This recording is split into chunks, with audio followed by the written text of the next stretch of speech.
Okay, well, welcome back to Business 3200. It's Tuesday evening. It always pains me to turn off the music of Django Reinhardt, the great jazz guitarist, but so we must. Tonight, we're going to talk about a really important topic, and hopefully it'll be a really great show. As Ed Sullivan used to say, probably most of you haven't seen Ed Sullivan. Back in the 60s, virtually the whole country watched Ed Sullivan on Sunday nights. And he would frequently have guests like the Beatles and Elvis Presley and all kinds of big rock musicians, as well as comedians and so on. It was a show that everyone watched. Those days are long gone with cable television, and now the internet. A show of that magnitude is unlikely to ever exist. But Actually, that's kind of related to what we're talking about because Ed Sullivan had tremendous power in the entertainment field that I don't think any announcer today could ever accrue. Um, they might aspire to being Ed Sullivan, but I doubt many could. And I think the difference, of course, is lack of choice. We have a lot more choice today than we did back 60 years ago. So basically, you could say that technology has been moving us in a direction of more and more choice. Last time I was talking about communication, and I said technology was making communication more and more accurate. But there's a lot you can do with this pattern, but a force that militates against the increasing choice that technology offers is the quest for power, regulation, control. These forces diminish choice and reinstate the kind of power that accrued in the days when there was very little choice. Talking about power, basically, societies rarely differ across the dimension of power. In other words, there are always going to be people with power and those without power. And that's true today, and it was true back in the days of the kings of the Middle Ages and feudalism, which existed all over the world, at least in Europe and Asia. And it's true now. I mean, some people, power is basically a zero-sum game. Some people get it at the expense of others, but can it also be an expanding pie, a positive sum game? I think the answer is yes. You can increase the quantity of power by innovation, through innovation. So in other words, as you create more and more opportunity for choice and for variety and for new kinds of things, you're dispersing power over larger and larger magnitudes, over larger and larger, greater and greater horizons. But yes. You're a little blurry. I'm blurry? Yeah, your camera's a little blurry. I'll try to do, I'll unplug myself and then plug myself back in. I think that might help. Let's give that a try.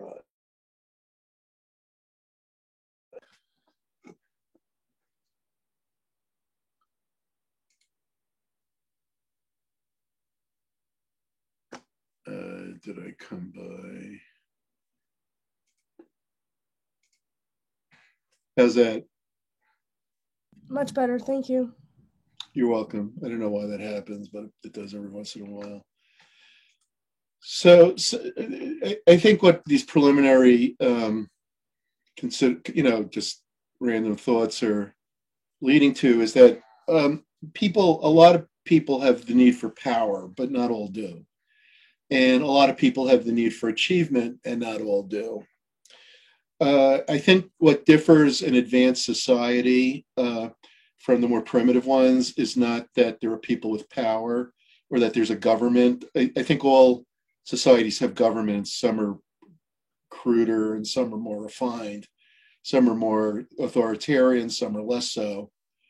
But the thing that differentiates advanced societies from less advanced is the allowing people who have the need for achievement to exercise that achievement, to create, to achieve.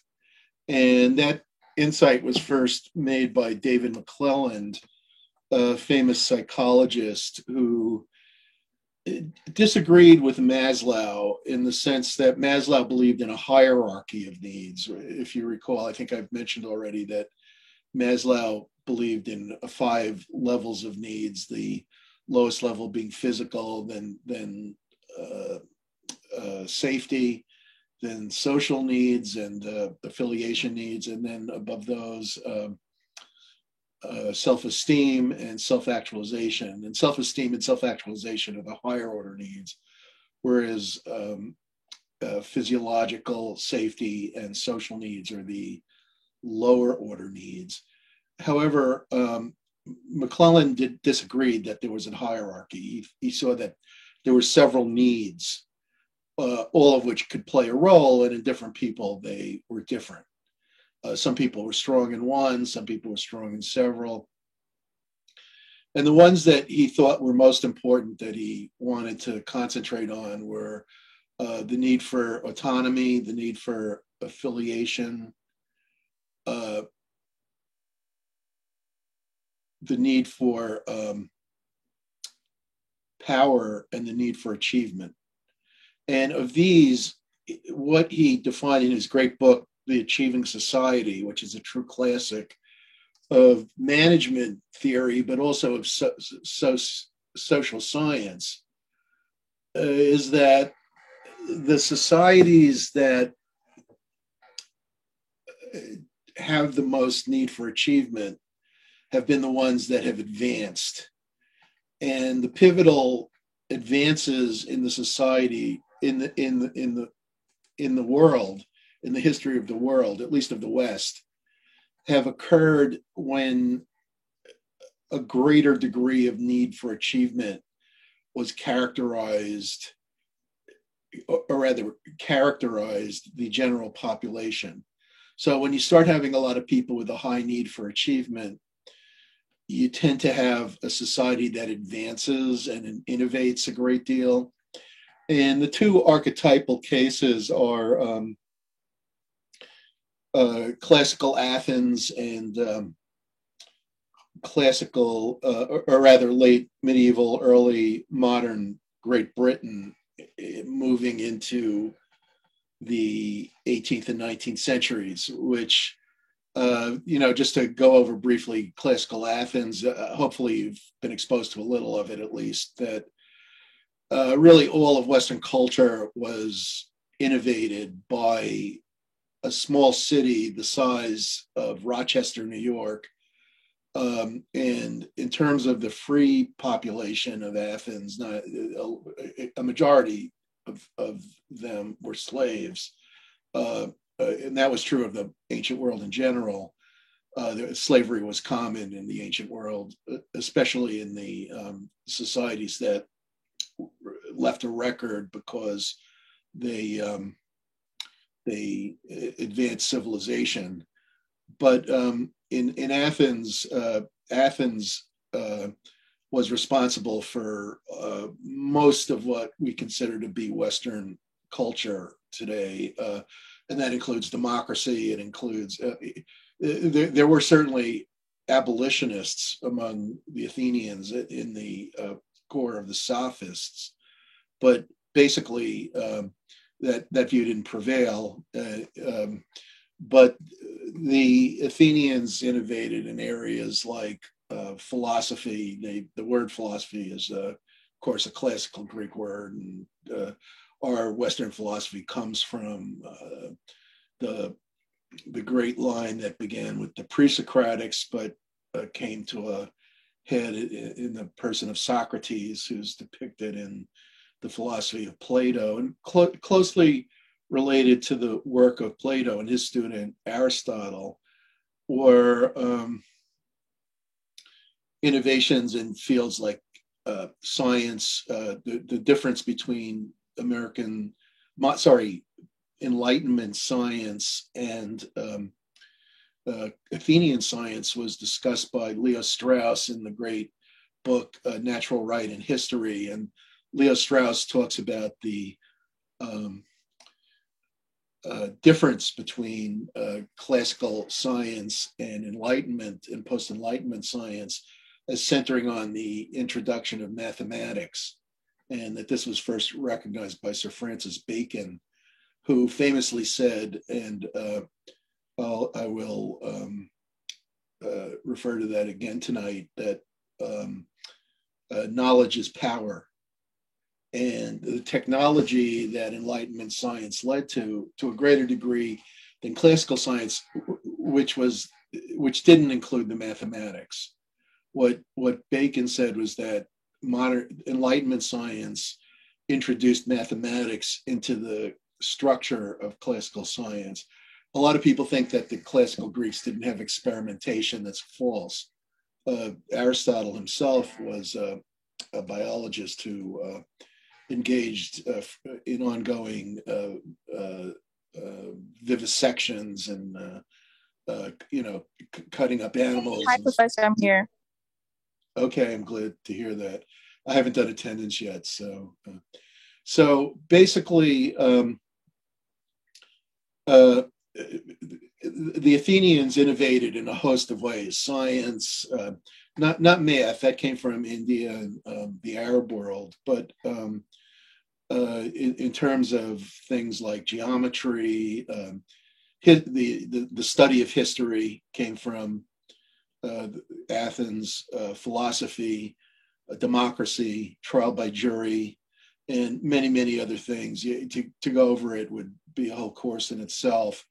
All of this, the whole idea of citizenship, of the polis, many of their values resonate strongly with us today, not least in the moral views of Aristotle, who might be viewed as the first conservative in a way, or the first person to believe in freedom in a certain sense. But basically, that might be a misstatement, but there's truth to it. But basically, what McClellan did was he looked at the writings of the Athenians and of the British in the post-medieval, early modernity, late Middle Ages into the 18th century. And what he saw in their writings was heavy use of language that was achievement oriented. Now, the phenomenon of the English Industrial Revolution was already noted by the famous sociologist Max von Weber, who attributed it to the advent of Protestantism and the belief, not intrinsic to Protestantism per se, but sort of added to it by popular belief, that wealth was a sign of divine election. And so if you were a Protestant in England, you were more likely to desire to pursue wealth because it was a sign of godliness. And this differed significantly from Catholicism and a lot of other religions. So basically, that this quest for wealth was associated with a tendency for need for achievement. And McClellan then, after doing the historical analysis, he looks at cross-cultural analysis. And he studies, when he wrote the book in the 1950s, he studies or was it the 60s? He studies the school book readers of a bunch of countries, like 100 countries. And he finds that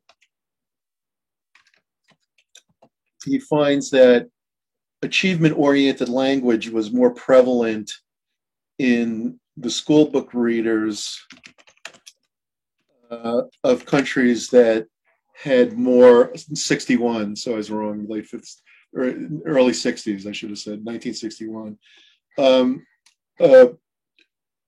That in the school book readers of the countries that had the most electricity, that generated the most electricity, the school books had the most achievement-oriented language. So he took that and he found that correlation across like 100 countries. So he took that to suggest that the reason these countries had become industrialized was that the culture of achievement preceded the use of achievement-oriented language in the school book readers, which I think is a fairly benign assumption. So basically, McClellan then made the argument that the reason societies develop, in part, is the mentality of achievement orientation. However, so he was a big advocate of achievement orientation and even devised a training program that he took to some third world countries to train them and to think more in an achieving way. But um, even even McClellan, who was obviously an advocate of achievement orientation, when he studied corporate executives, he found that corporate executives, people who rose up through the ranks, as opposed to people who started their own businesses, entrepreneurs were achievement oriented and still are. People who rise up through the ranks, who get promoted within a company, tend to be people who want power. So he found that while entrepreneurs are achievement oriented, executives are people who seek power. And he distinguished between two types of power seeking people: people who seek personal power, that is, people who use power for their own interests, and people who seek institutional power, that is, people who seek power on behalf of their organization.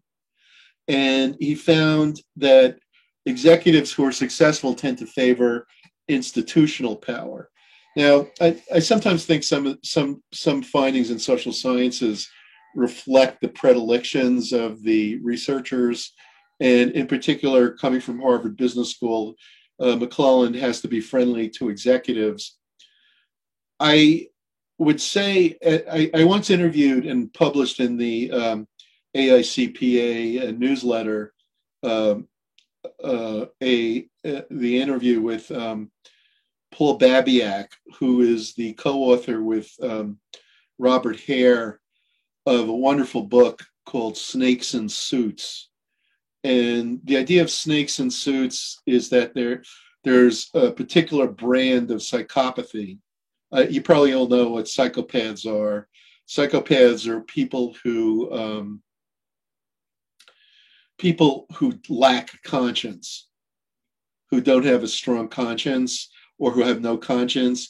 Sometimes it's a general thing, but sometimes it's focused in one or two areas. You frequently hear the word used in connection with serial killers, and surely there are examples. Someone who's willing to kill someone for pleasure is a psychopath, but it can apply to a lot of other kinds of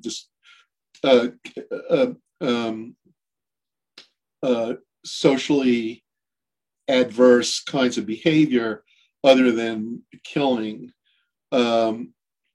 So basically, psychopaths frequently will engage in behaviors that to other people are abhorrent, but they just don't feel the guilt. This kind of model was explored. There's a wonderful TV show, what's that, about a serial killer, but it captures this psychopath quality.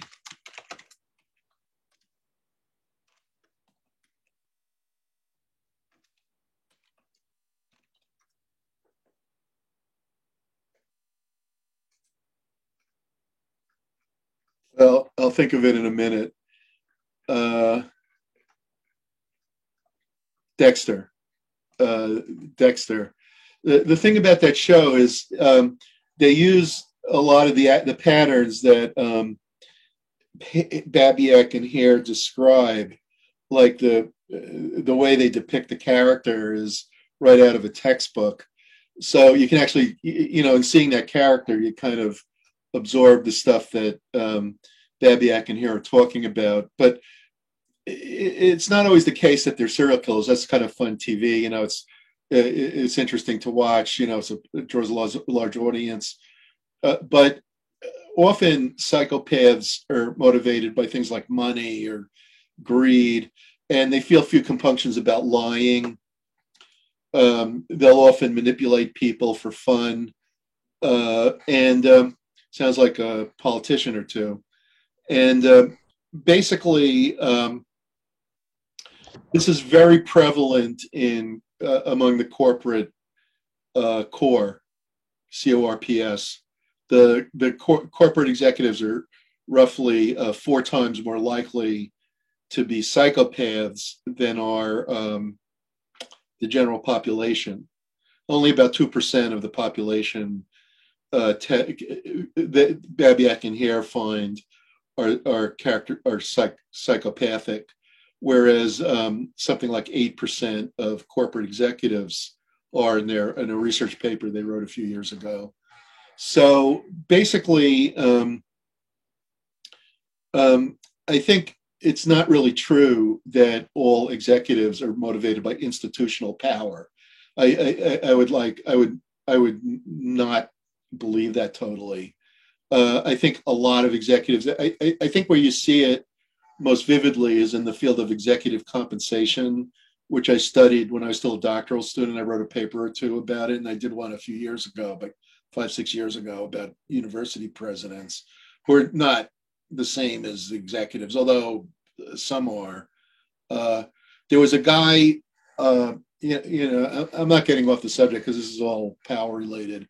There was a guy a few years ago named Elaine Kaloyeris, who was a physicist at SUNY, and he was put in head of this large technology incubator, like technology public-private partnership that involved IBM and a bunch of other major corporations. And he parlayed that. He then became head of a new division of SUNY, and he was the highest paid state employee. Within a few years of his getting that appointment to be president of the SUNY Polytechnic, it was uncovered that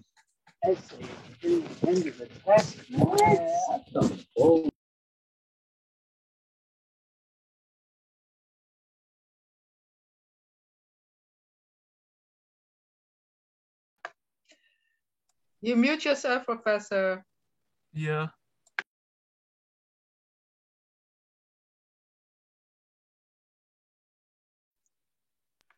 Professor, you muted yourself. We're not hearing you. Okay, how's that? Okay, good. Hey, Professor, I don't know how that there's a student waiting in the lobby. Okay. No, there isn't. There's no one in the waiting room. However, there is one. Okay. All right. So basically what I was saying is that this guy, Elaine Kaloyeros, who had been promoted to be the head of the SUNY Polytechnic University, which was a new branch of SUNY, and was the head of this massive incubator, and was also the highest single paid state employee. He was paid more than any other state employee, including the governor. He engaged in this bid rigging scheme with upstate developers in connection with the Polytechnic projects and the incubator projects. And he was arrested. Now he's in jail over that. So, I don't know whether he was a psychopath or just overly greedy and foolish. It's hard to know with these things. But I think the idea that the people who get power are always driven by institutional good is nonsensical. We've seen this over and over again in the last 20 years. I myself was hired to work as an expert witness on the Enron case, the 401k case, and I read about these guys in depth, and they pretty much fit the psychopathic model, especially Jeff Skilling and the ones close to him. Ken Lay was a little bit different, but also sort of mentally off balance. I don't know exactly what, I'm not a psychologist, but there are obviously issues with him too. So basically, a lot of executives are driven by power, and it's not. I disagree with McClelland on that point. He says institutional power. I would say power, period. So basically, while power, the quest for power does not differentiate civilized from uncivilized societies. It doesn't differentiate a society that produces great literature and science from one that just murders people. The two both have a lot of people who seek power. I think what does differentiate the two societies is the need for achievement, that people who build things, who create things, when these are given, who start companies, when these are given free rein, societies tend to advance. And that's why regulation often deters social progress. So basically, Americans, and based on what I just said, it's often the case that Americans tend to agree with the British philosopher Lord Acton, who said that power corrupts and absolute power corrupts absolutely. But there are many advantages to gaining power. So even though those of us, including me, who have little need for power, I have very little desire to gain power over somebody. But there's still reasons to want to have the need for power and to try to get power, because even if you don't want it for its own sake, you can want it for your own good and the good of the causes you're fighting for, whether it's a company or anything else. So there are many advantages to gaining power. Powerful managers can intercede on somebody's behalf, get bigger budgets, get more access to top management, and is likely to get promoted. Modern political science is said to have begun with the philosopher Machiavelli, the Italian minister who got into trouble with the Medici and was exiled to a different part of Italy. And he spent his time writing the book The Prince. The Prince is still read today. It's still powerfully influential. Back in the 70s, somebody wrote a book called Machiavellian Management, and somebody else wrote a book. Robert Ringer wrote this book, Winning Through Intimidation, which sounds like it's very Machiavellian, but it really isn't. I'll talk a little bit about it in a few minutes. Basically, Machiavelli argued, first of all, that the prince should rule through fear rather than love, because you can lose people's love, but you can't lose their fear. Machiavelli also argued in favor of using any means necessary to get your way. And when I talked about Robert Moses, I think you'll agree that he was somewhat Machiavellian. However, in today's world, the Machiavellian or Robert Moses approach to power probably won't work in your favor. You need good relationships because technology has made organizations flatter, more egalitarian. Abused power can be discovered more easily. Witness the current woes of Governor Cuomo, who's been accused of a bunch of different things, including sexual harassment. Power nowadays can be defined in terms of the ability to get things done, which means developing coalitions rather than having authority over others. Back in the late Middle Ages, or the Renaissance period, late Middle Ages in the 1400s, the kings still had fairly absolute power. In fact, there's a great book on power about how power has been increasingly centralized over the past 1,000 years. That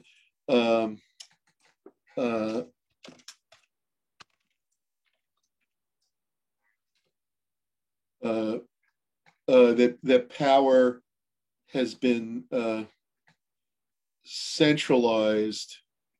I can't remember the author's name, and I'm like, all right, I'll get back to it.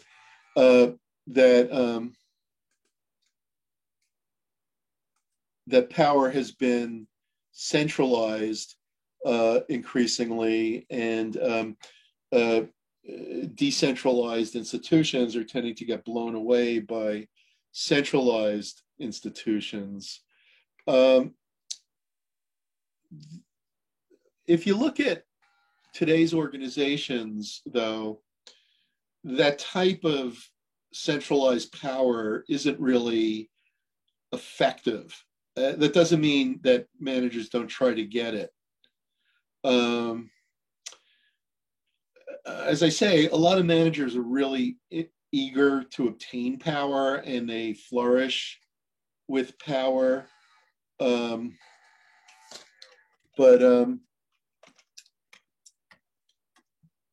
Basically, if you want to get de Jouvenel, that was the author, de Jouvenel, on Power, The Natural History of Its Growth, a truly wonderful book about how the Middle Ages morphed into the modern world, and in the Renaissance, and into the day of the Sun King and Henry VIII in the 1500s, you had increasing centralization of power, which led to today's centralized state, which is far more powerful than existed in the Middle Ages.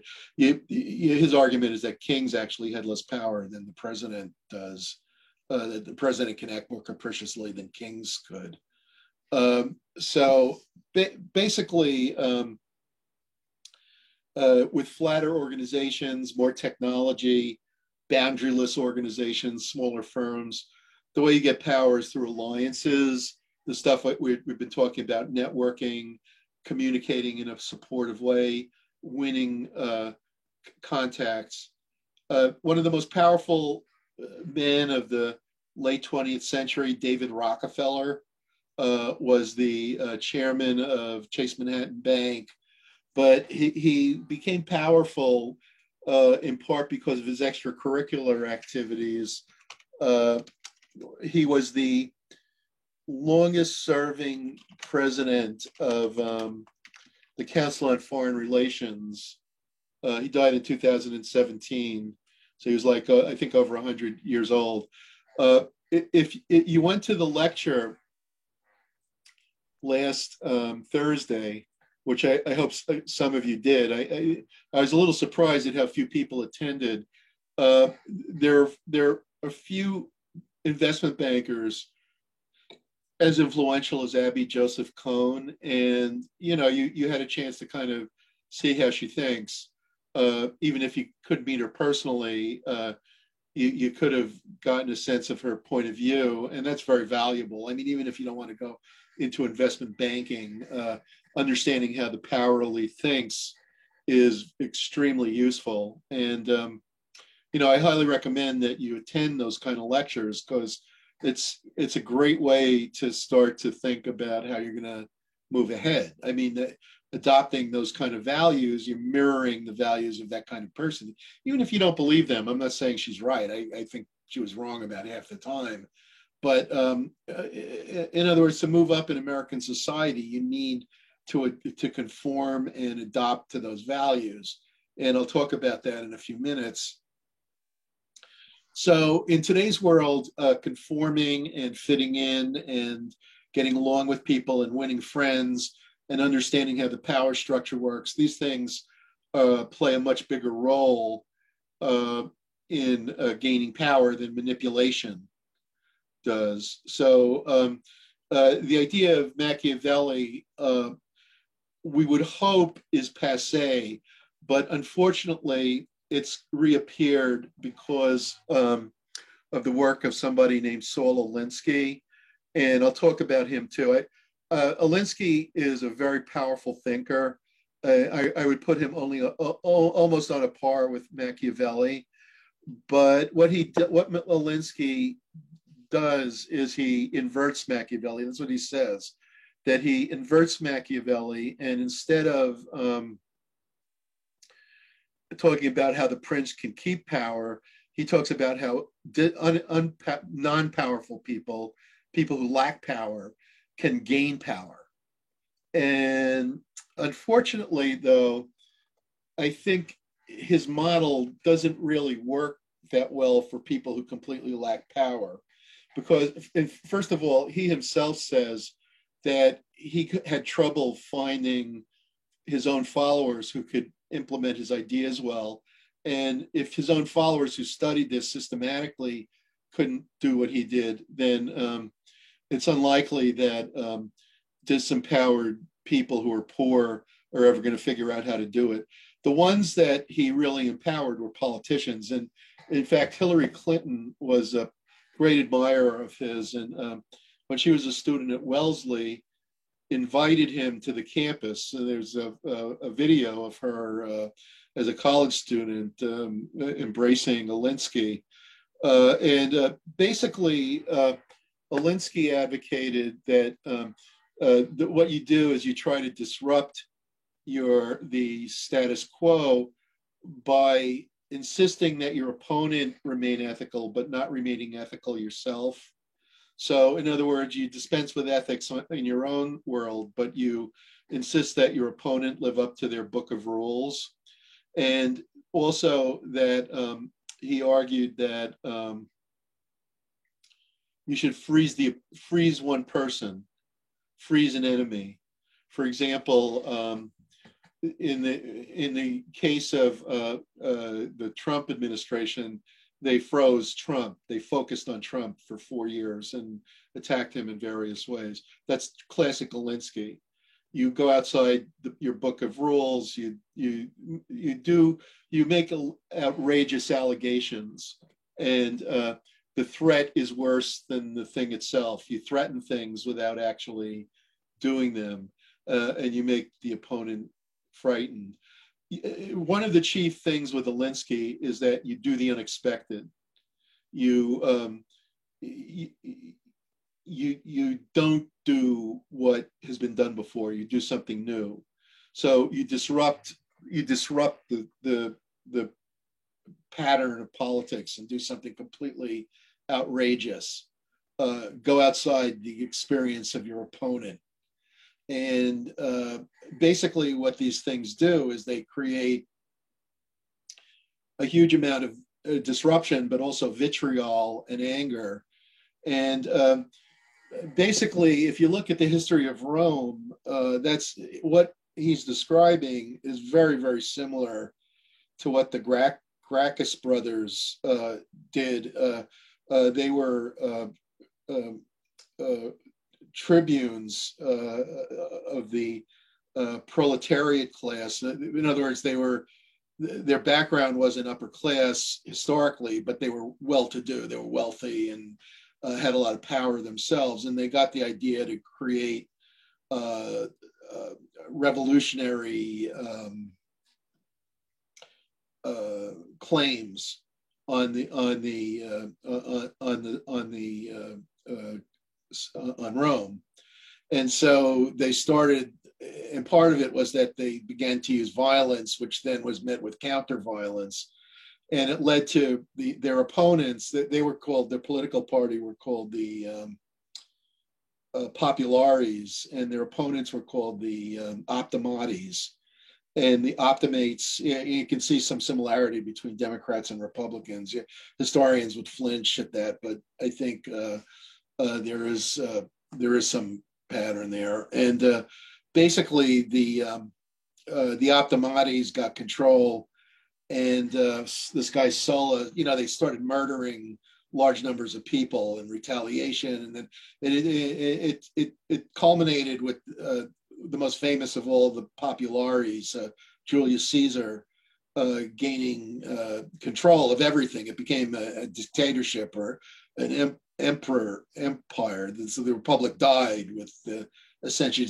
Often students have heard of the Roman Empire. They don't know that Rome was basically was in fact the inventor of the idea of a republic for several hundred years before that. And the republic ended. That was the real fall of Rome, in my opinion.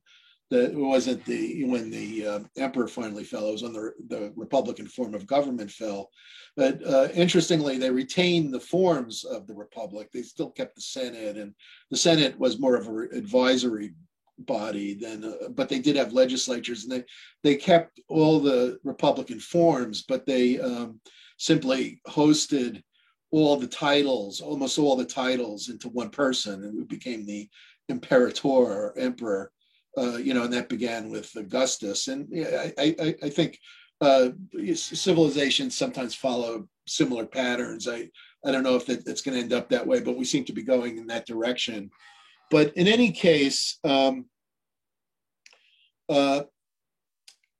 in our society, we still have to, in business, we still have to win people over.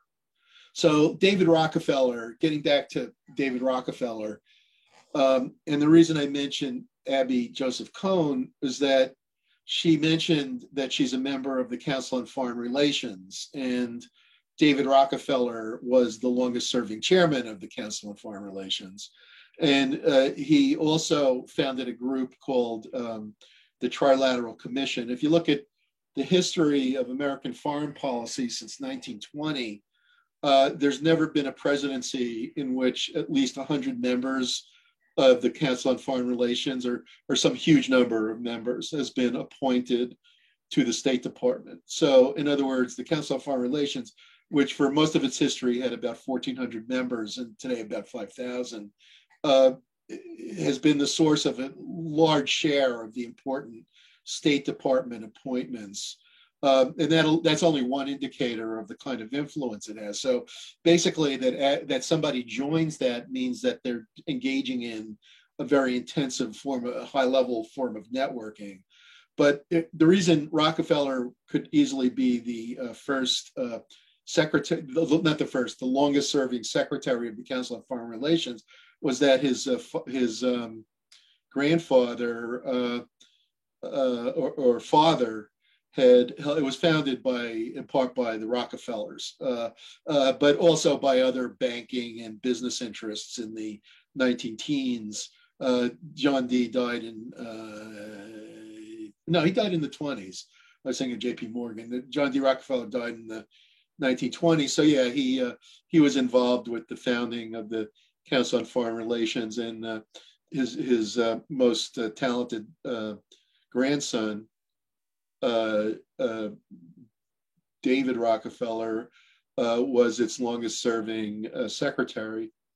So basically, in that role, David Rockefeller could meet thousands of influential people, not just investment bankers and bankers, whom he would have met anyway as the head of one of the major money center banks, but he also met heads of state and business executives and on and on and on.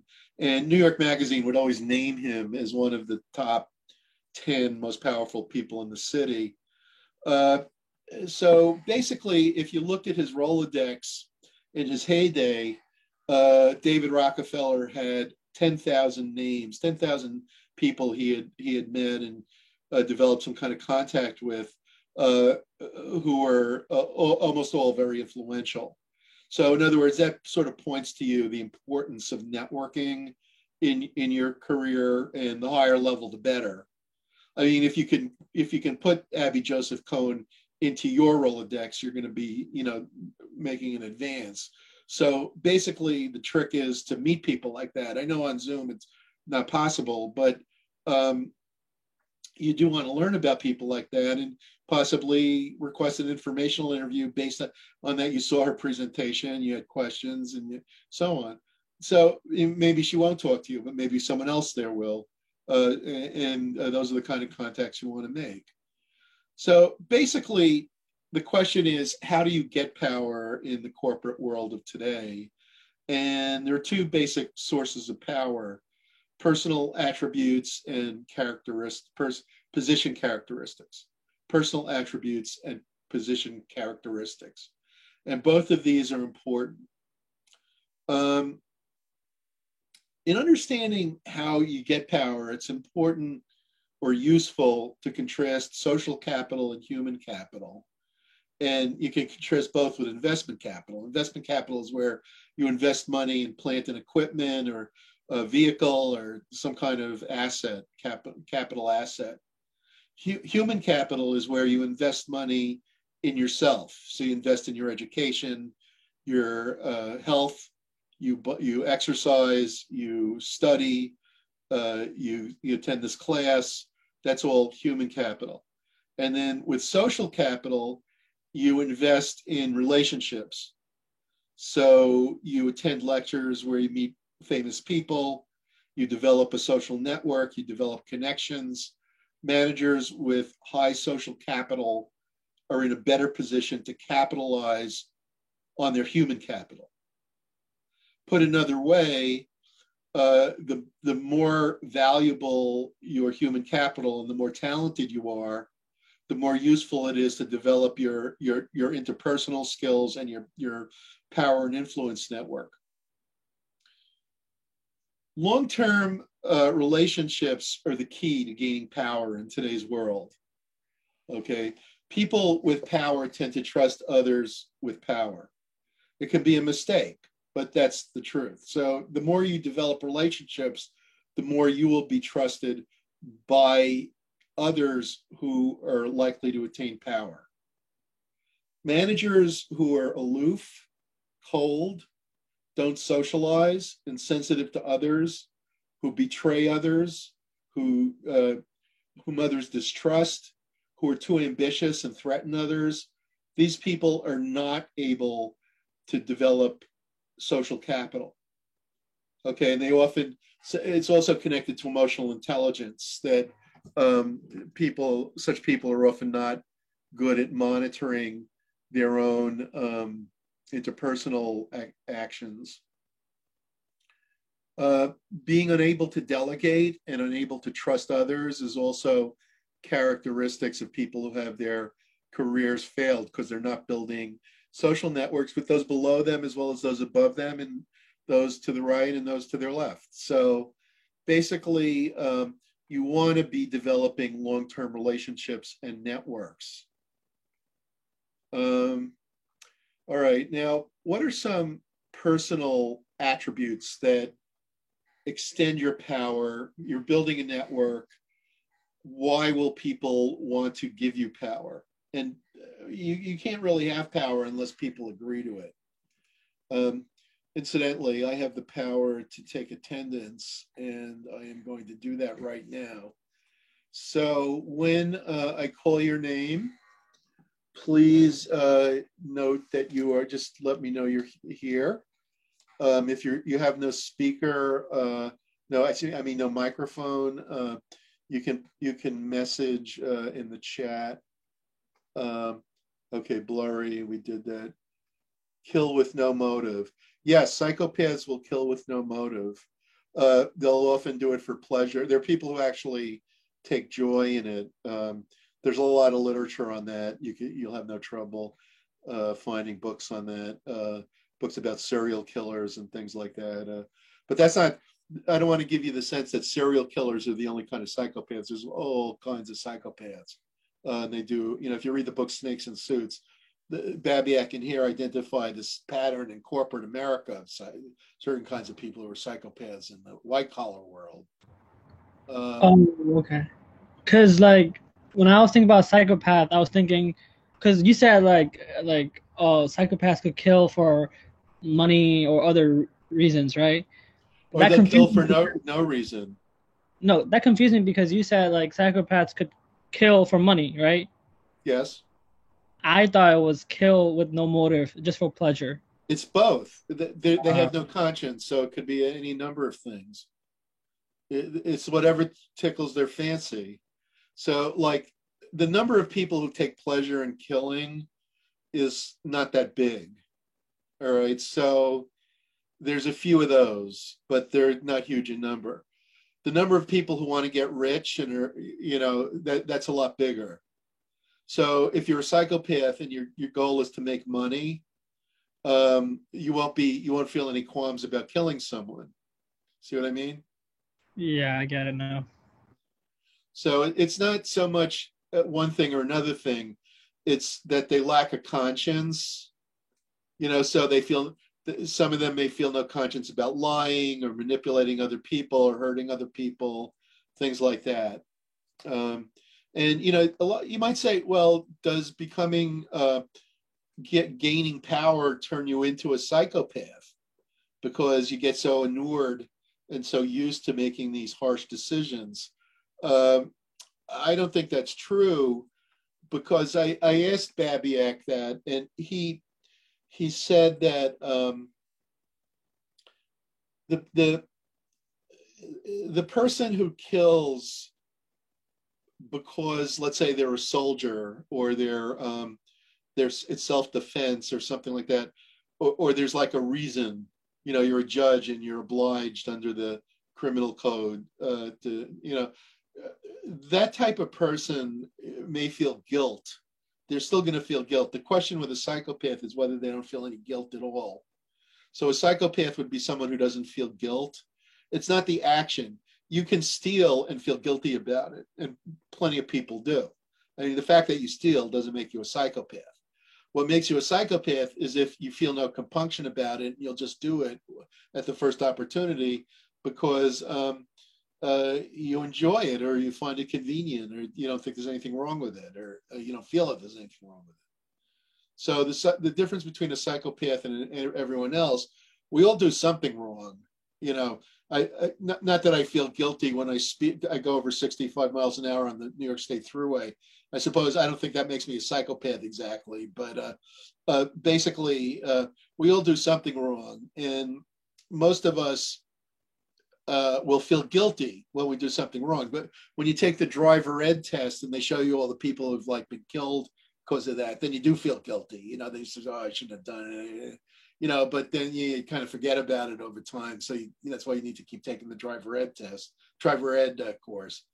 But basically, psychopaths don't feel guilt. That's the main thing, and that's what divides them from just people who are doing something wrong and know it. All right, let's do attendance.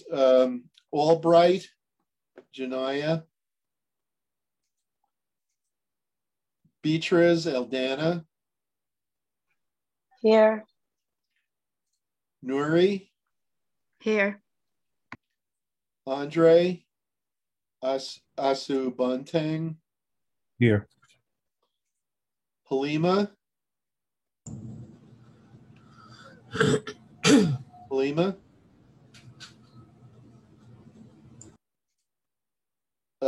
Bradler, Here. Anam Bahati, Tiffany Chen,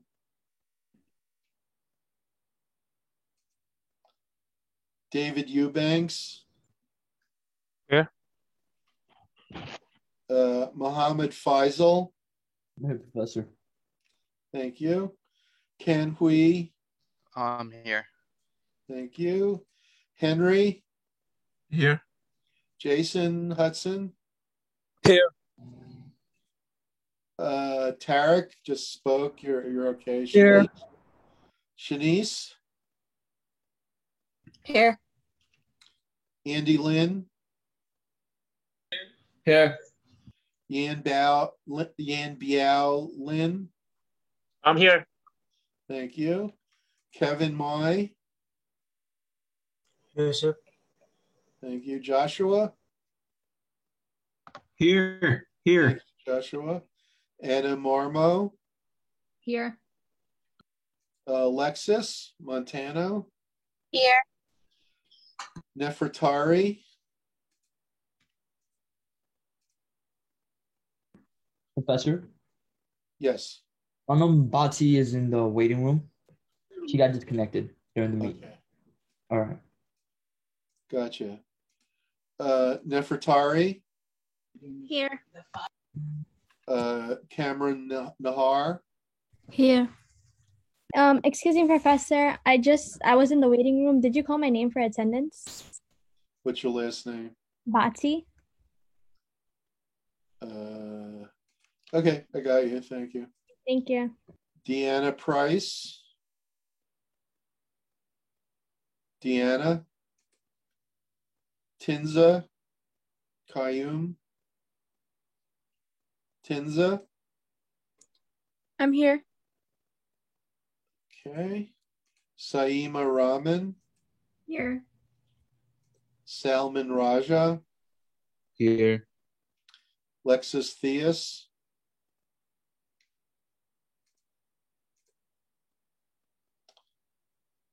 Jacqueline Torres.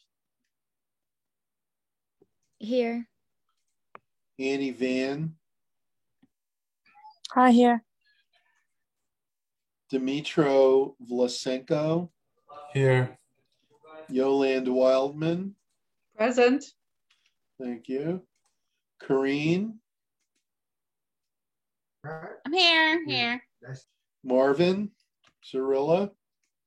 Here. Okay, I'm going to read off the names of the people I did not mark present. If you're here, please let me know. Professor, excuse me, this is Dana Balakirova. You didn't call me. All right, I'll call off the names of the people I marked.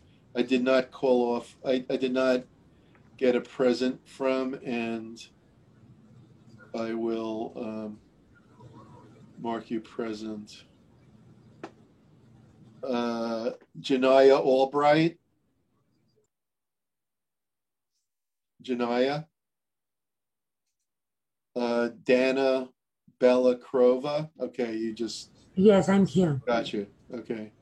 Tiffany Chen. Tiffany. Deanna Price. I'm here. Okay. Lexus Theus. All right, I'm going to write those people's names in the in the message area, and if they're here, they can get a hold of me. Janaya said her internet is messed up, but she's here. Janaya, okay. Her internet is messed up.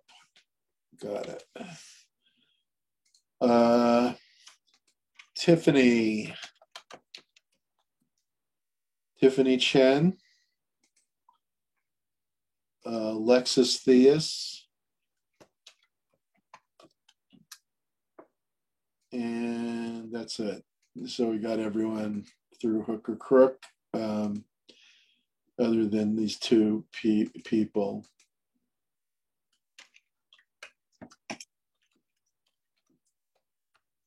She says she's in a waiting room. Okay, I'll be right with her.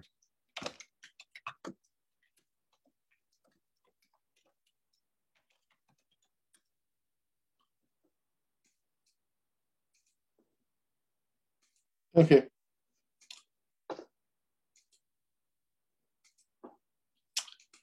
Okay, now there are certain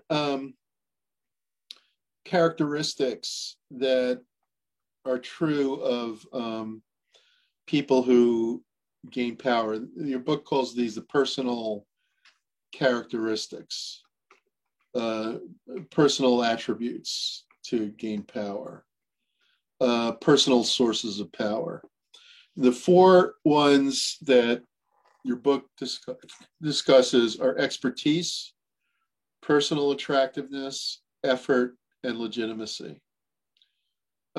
Sir Francis Bacon, as I mentioned, said knowledge is power. If you're good at something or you know something, that means that others may depend on you for that knowledge. That's why in many markets, whether it be automobile repair, financial markets, employment markets, there's what's called informational asymmetries.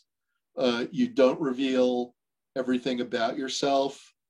And so that gives you some additional power because you don't have to tell everything about yourself. A smart subordinate who's skillful at moving up the corporate ladder will make knowledge available in a way that does not threaten the boss. If they know something that the boss doesn't, they'll clue in the boss. Knowledge will support higher up, and that's often essential. But be careful of what's called the expertise trap, which is that if you're really good at a field, you might get locked in and not be able to move up the ladder. And so you don't want to be so good at something that you can't get promoted. Basically, the idea is to know enough to be able to help your boss, but not be locked into one specialty. Okay, but you don't want to be too much of a generalist because then you won't have enough expertise to really be helpful. The second one, personal attraction, means to have a likable personality and being physically attractive. Physically attractive people tend to be more successful. People with likable personalities and who have emotional intelligence tend to be more successful. So appearance does matter. Appearance does matter. You also want to be emotionally accessible, honest and loyal, positive, accepting of others. People with pleasant personalities tend to be successful. You only have to turn on the TV to see that the announcers are all attractive. It goes without saying that that's an asset too.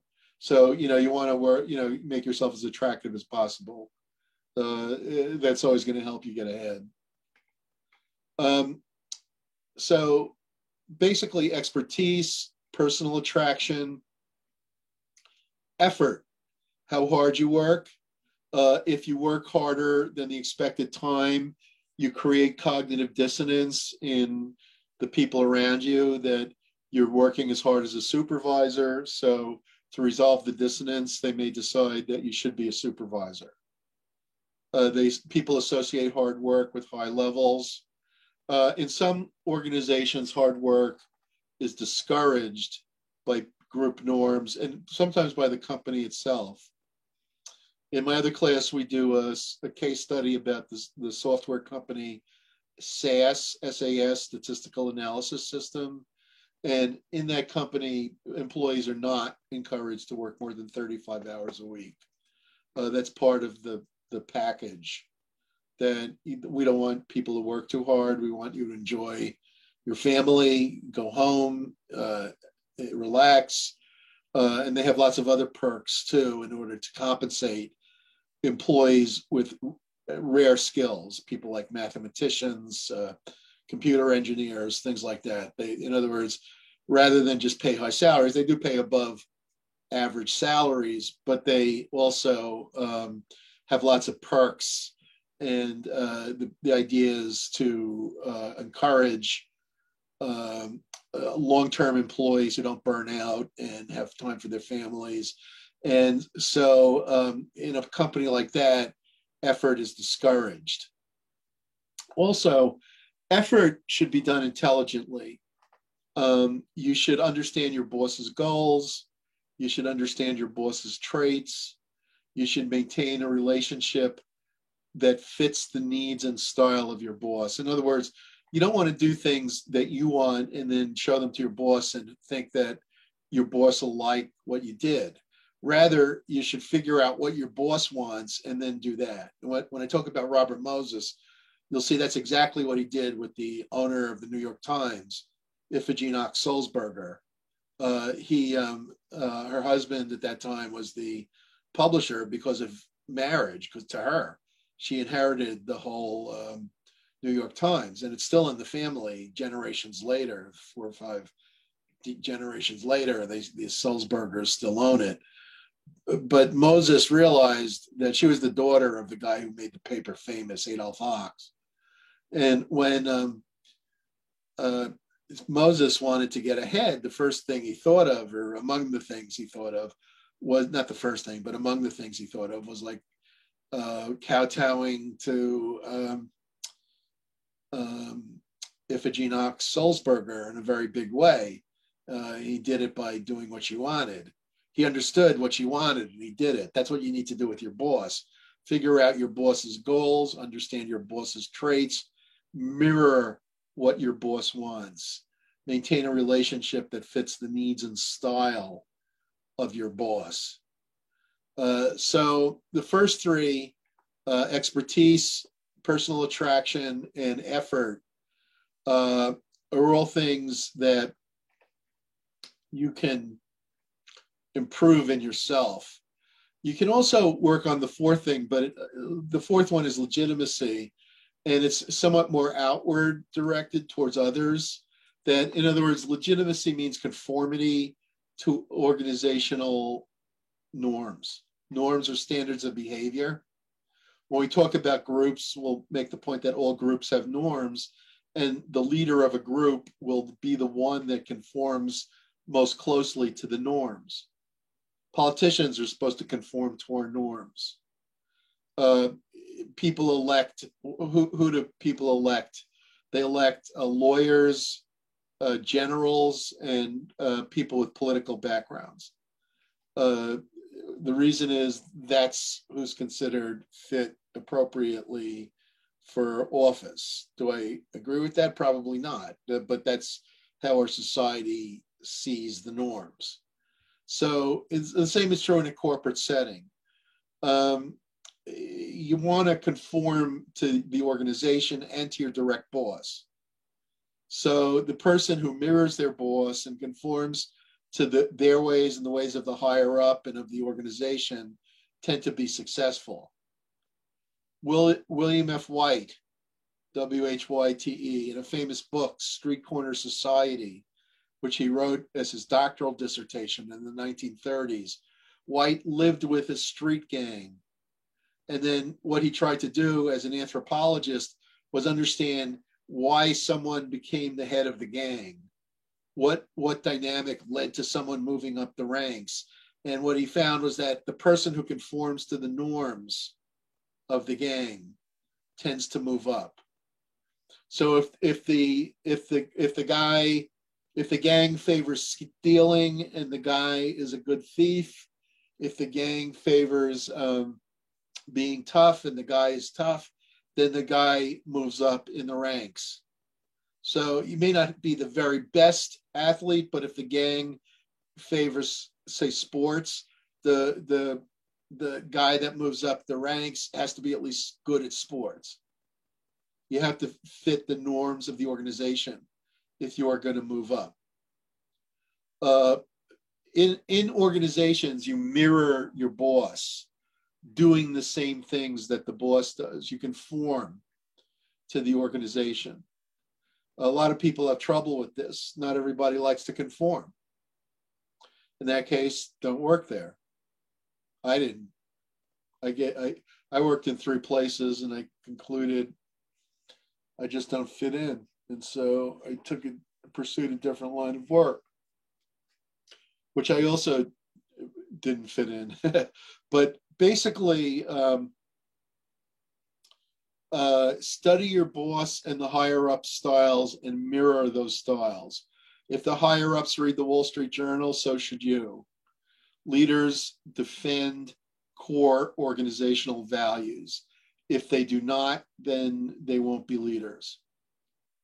All right, so in addition to this kind of legitimacy or conformity, personal attraction, effort, and expertise, the personal sources of power, there are also positional sources of power.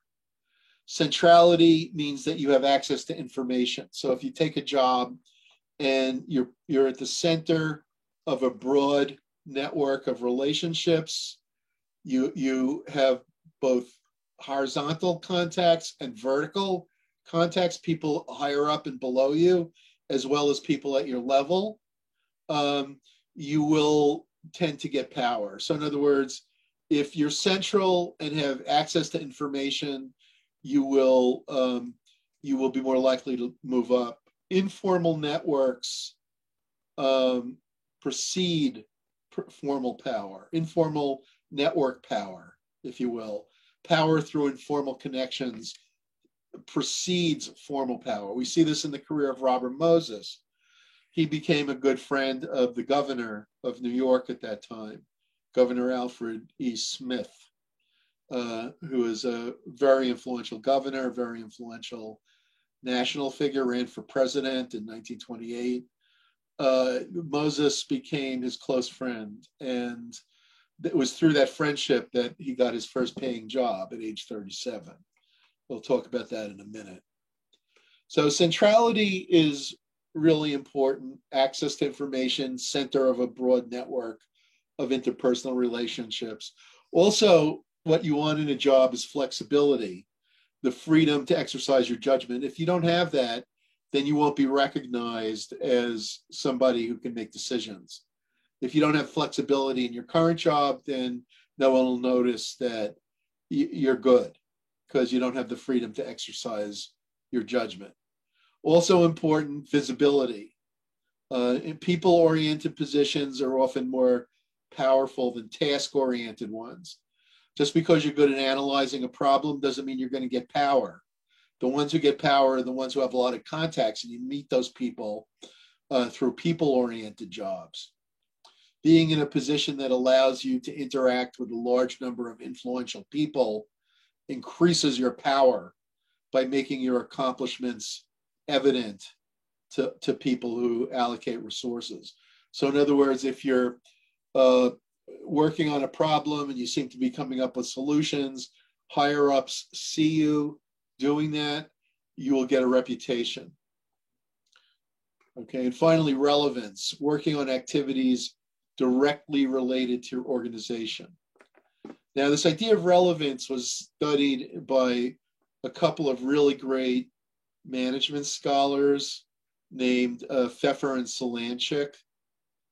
And I'm sharing on the screen here. In several articles and in a book by Pfeffer, Power in Organizations. Pfeffer and Solanchik are right down.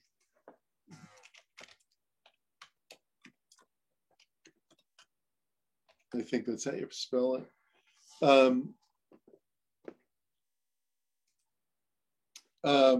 Studied a university, and they found that in a university, the department that gained power would be the one that did the things that the university needed in order to survive and advance. So what do universities need to do? They need money, first of all. So getting scholarly grants. Second of all, publishing, which helps in A. So getting scholarly grants, A.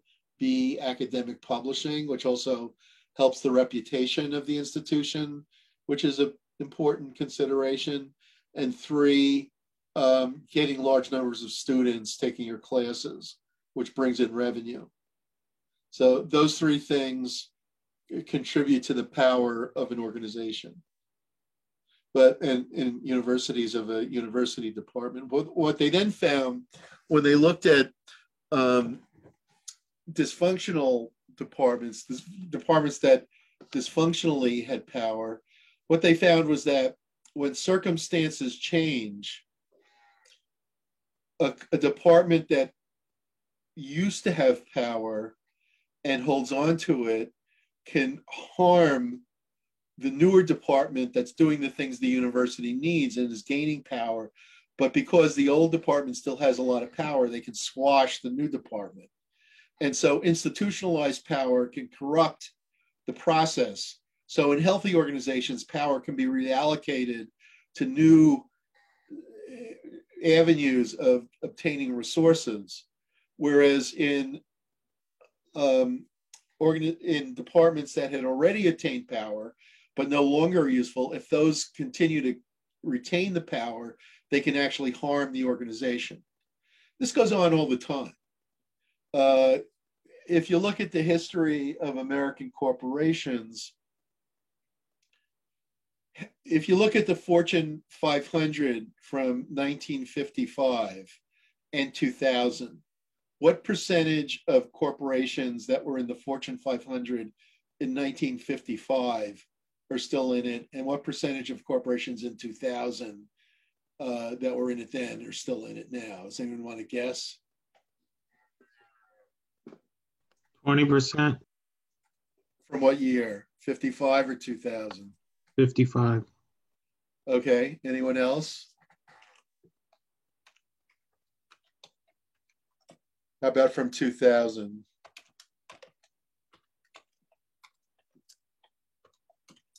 Anyone? 15%. From what year? From the 55? 55. Okay, Raised to 60. only 52 of the Fortune 500 since 1955 are still in it. That's a little over 10%.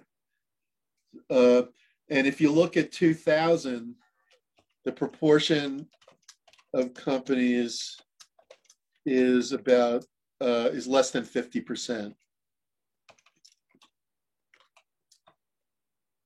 I'm looking up the number here.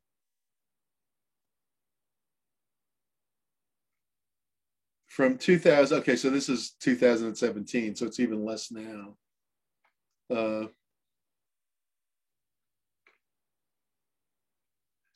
I just needed the number. They're giving like company by company. I don't need that.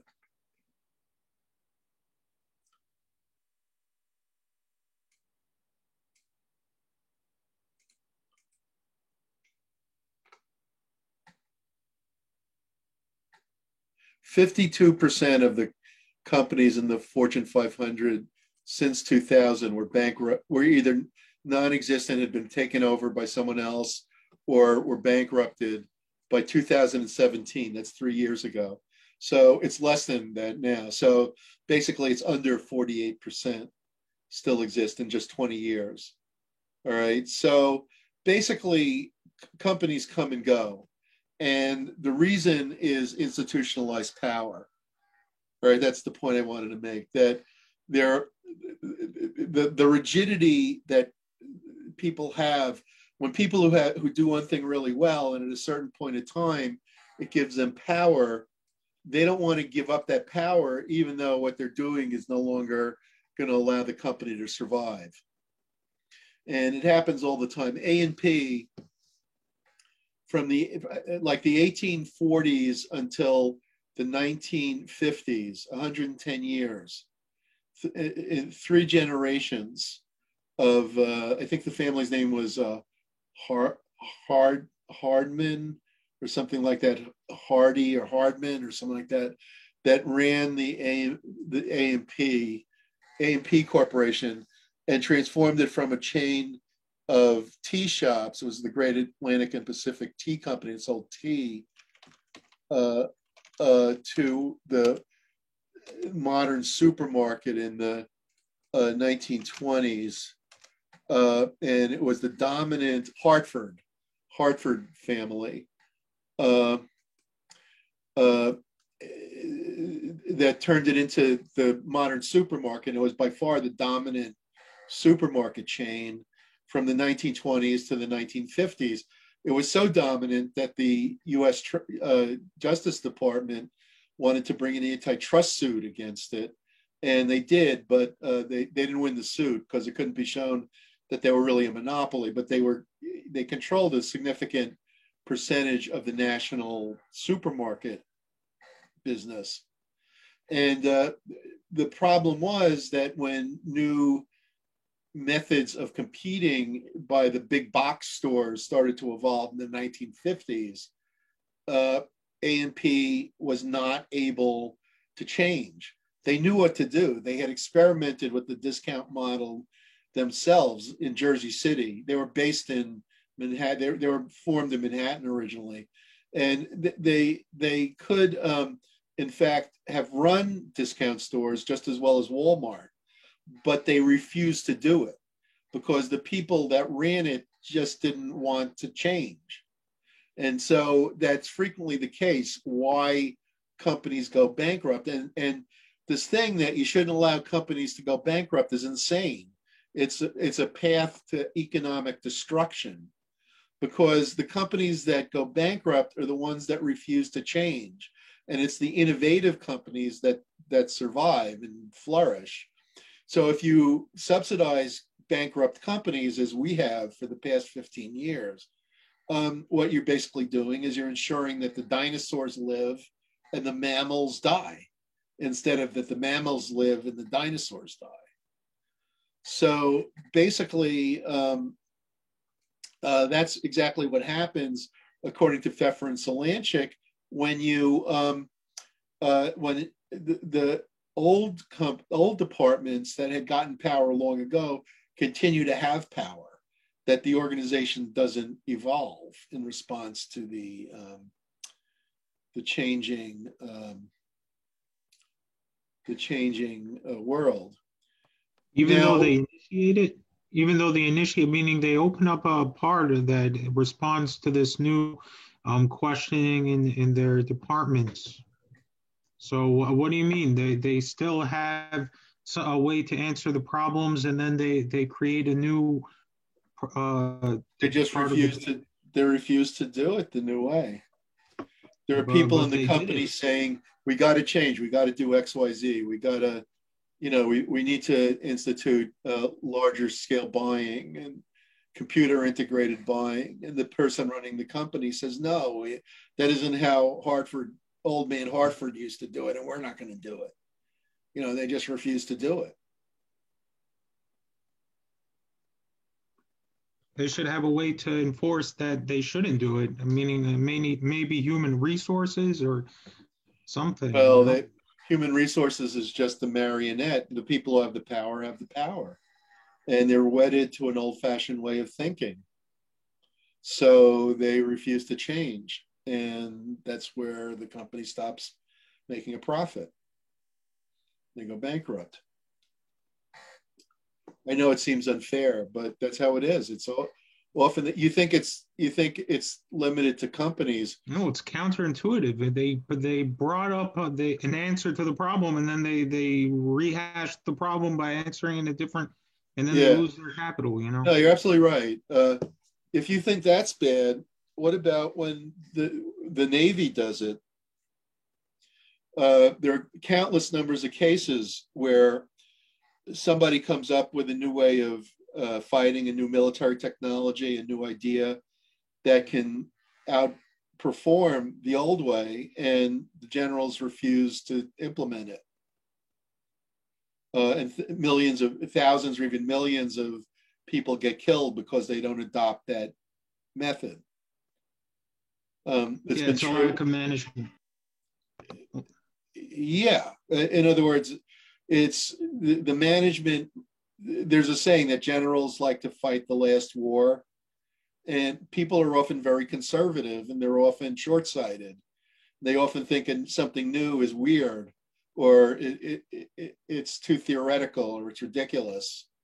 I think the classic example of that was Admiral Rickover, whom I might have mentioned in the past. Admiral Rickover invented the nuclear power plant.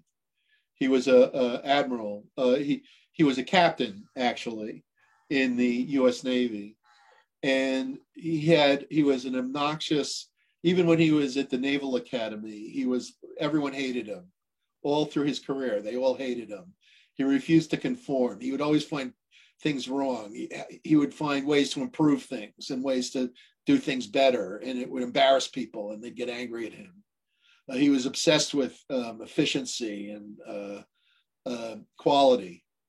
In the 1950s, he took, they gave, with the new invention, 1940s, during at the end of World War II, they were fascinated. They knew that nuclear energy was going to be important, and they gave a nuclear training program to the engineers, and he took it.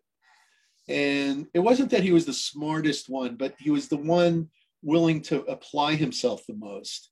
And he realized that you could generate power using nuclear energy, and that these could drive ships, especially submarines, which could only go 20 miles underwater, even in World War II. And so he invented the nuclear power plant. In engineering it, he put together a group, and the Navy authorized it, and he was working on this. He had annoyed so many people that he was up for promotion to admiral.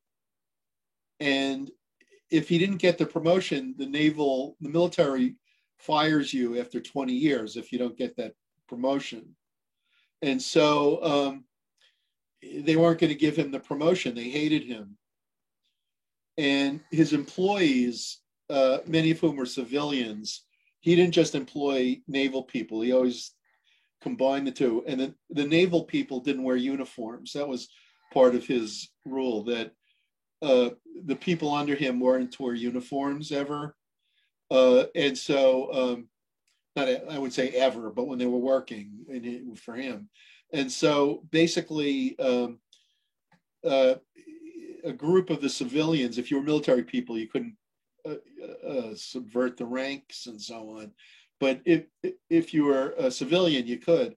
So a group of the civilians went to the US Senate, which the Armed Service Committee had the authority to approve or refuse any military promotion to a general or admiral. And they were given lists, and they would usually just rubber stamp it. They didn't give it, how would they even know? But this time it was like huge.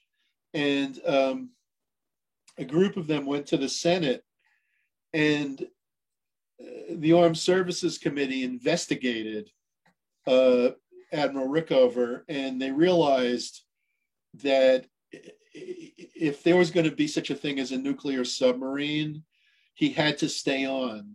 They realized the military doesn't like to admit that anyone is essential, but he was the only one. He showed it over and over again. He was working with General Electric and with the Newport News Shipbuilding Company and others, and General Dynamics. And basically, he was the only one who came up with the solutions. And one of the things he did, just as an aside, was he made these things so safe. His chief objective was safety. And he said, if you don't have safety, the whole thing will fall apart. And so if the engineers said the tolerances are X, he would say, we're going to build at 3X. So in other words, he would triple the safety margin that they thought was cost efficient. And so basically he made it. And it's not only that, but he also, in HR, in hiring people and promoting them, he demanded complete honesty, that there was no hierarchy, no ranks. That's why no uniforms, you had to be completely honest and never worry about anyone's feelings. And when he interviewed his recruits, he would insult them, and if they couldn't take it, he didn't want them. And one day he had a recruit who he said was an idiot because he didn't have high grades. He said, "Why do you think you can work for me if you got C's in your engineering classes?" And the guy said, "But I really want to work for you." And he said, "Well, go home and think of an explanation. If I like it, I'll consider you." So he comes back and he said, "I realized I didn't do my best. I've never done my best in life, and from now on I will." And the guy's name was Jimmy Carter, and he became the president. And basically that was the kind of culture that Rickover created. And so basically the Navy hated him. They didn't want this group of complete efficiency and ruthless, engineering concerns. And so they didn't want to get him. They didn't want to let him be promoted. And the Senate eventually refused all the promotions. They couldn't refuse just one. They had to refuse all or none.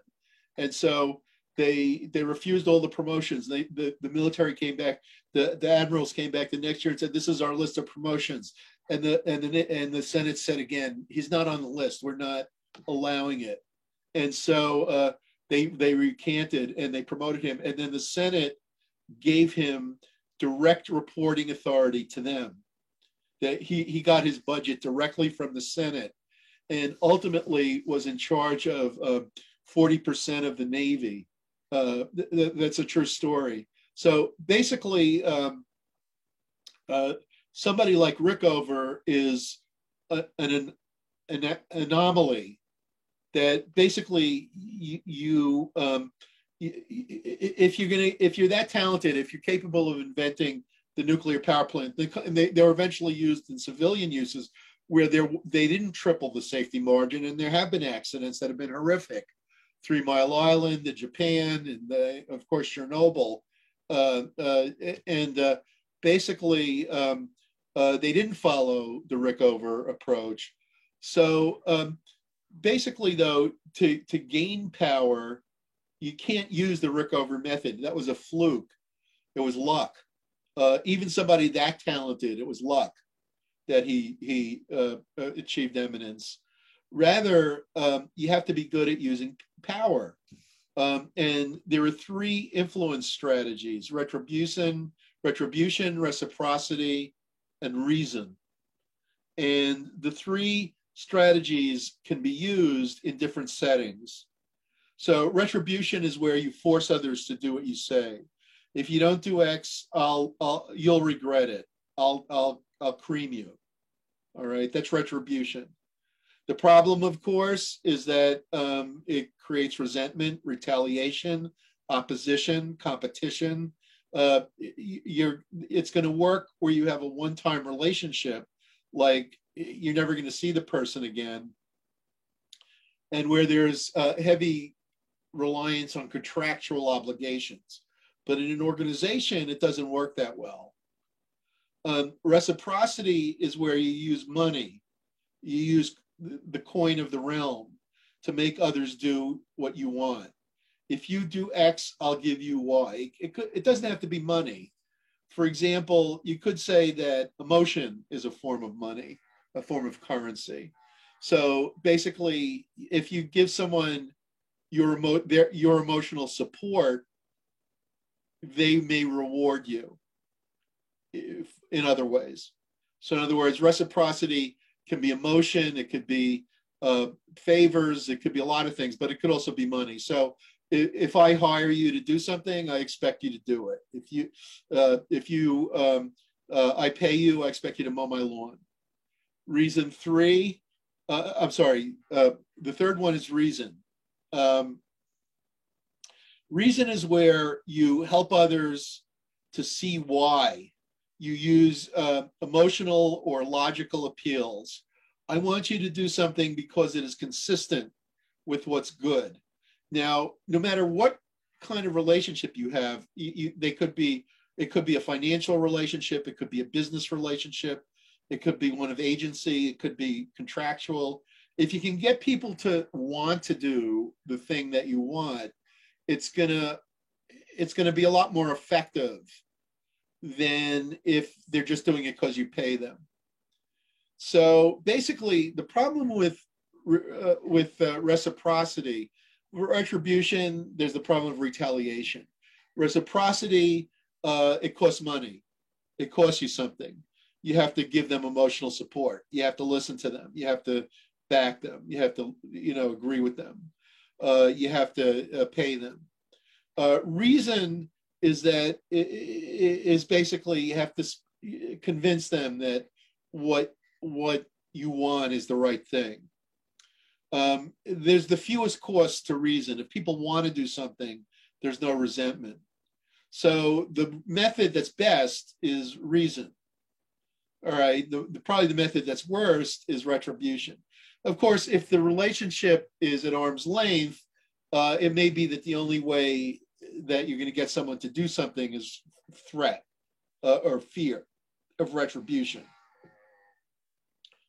All right, now the question of influencing your boss. Powerful bosses are desirable. You want to help your boss in order to share in their power. So the way that you share in their power is by working with them. I would say if you have an idea, try to get your boss to see how it can benefit them. You want to make the issue palatable to the boss. Basically, you want to show that there's a payoff to them.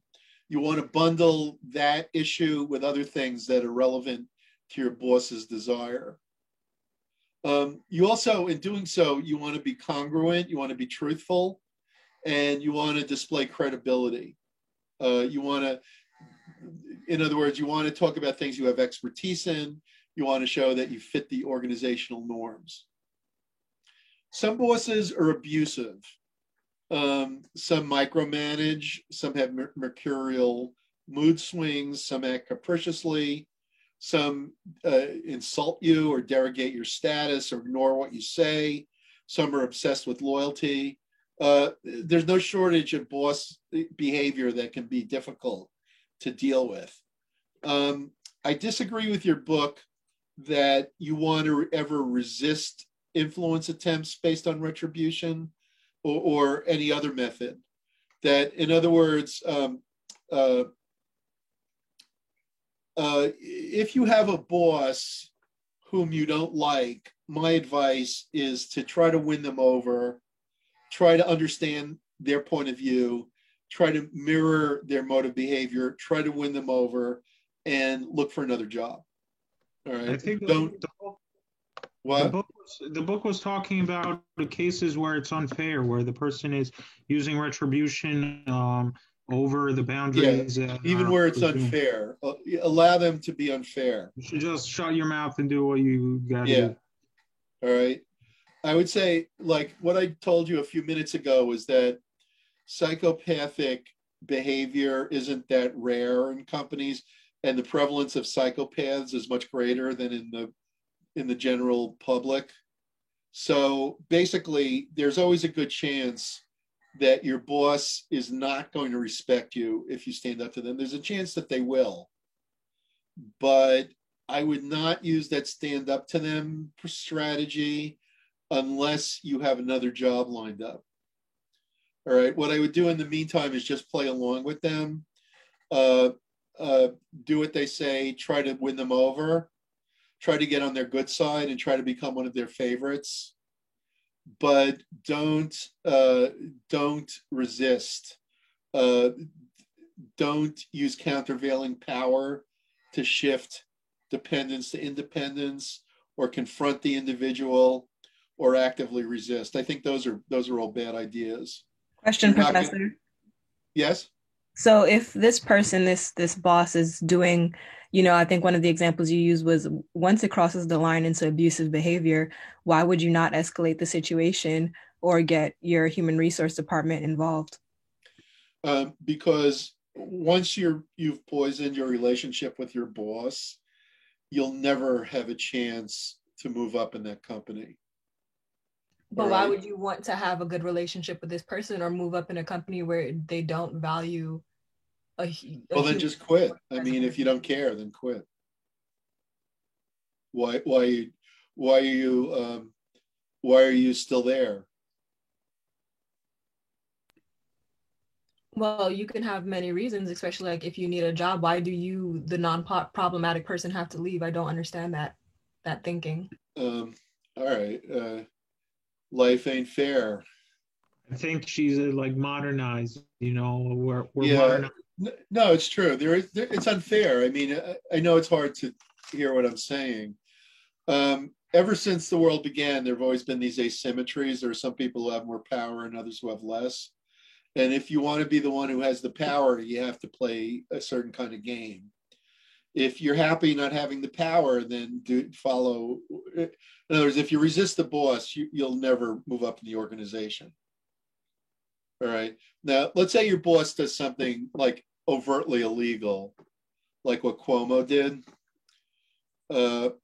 If you go to HR, you can have them get them into trouble, maybe even get them fired, but it's more likely that they'll discipline them and move you to another department, something like that.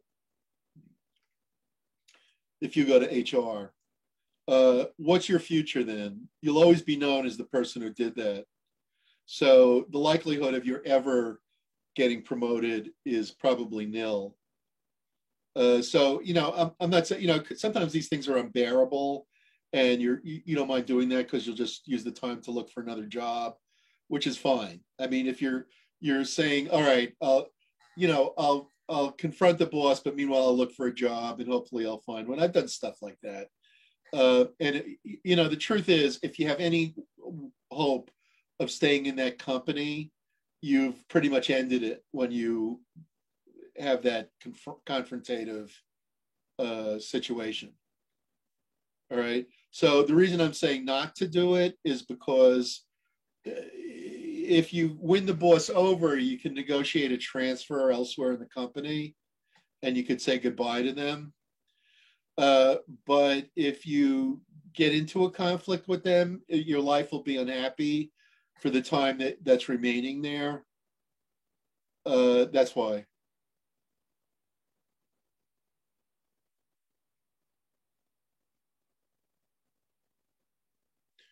Okay, I don't know if I've like upset you so much you're not answering, or you're shocked, or you're upset. No, sorry, Professor. I'm still here. I thought you were just gonna continue. I think that things are definitely moving in a different direction, and I think that the reason why we have the changes that we have, where someone can report, like the example you brought up, sexual abuse in a workplace, is because people have spoken up over time.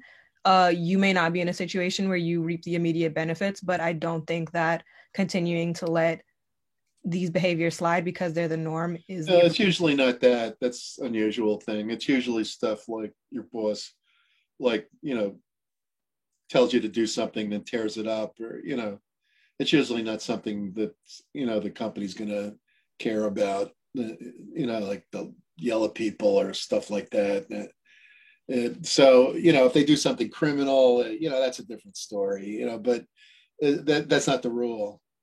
The rule is they're just going to mess with your mind. They're going to get you upset. They're going to, drive you crazy. I once had a boss who, he was saying something. He wanted me to write something, and I said to him, "Well, that's really not accurate." And I told him, I said, "I think it's, something else is the case." And he said to me, "It's not your job to think," and that's how he was with everybody. Like if you disagreed with him, he'd demote you, or he'd hire these older guys, and they'd come up with ideas, and he'd say that's moronic, and then he'd demote them and like put younger guys over them and stuff like that. And nothing to do. The company didn't give a crap. That you could report them till the kingdom come. It wouldn't have, it would have made a difference.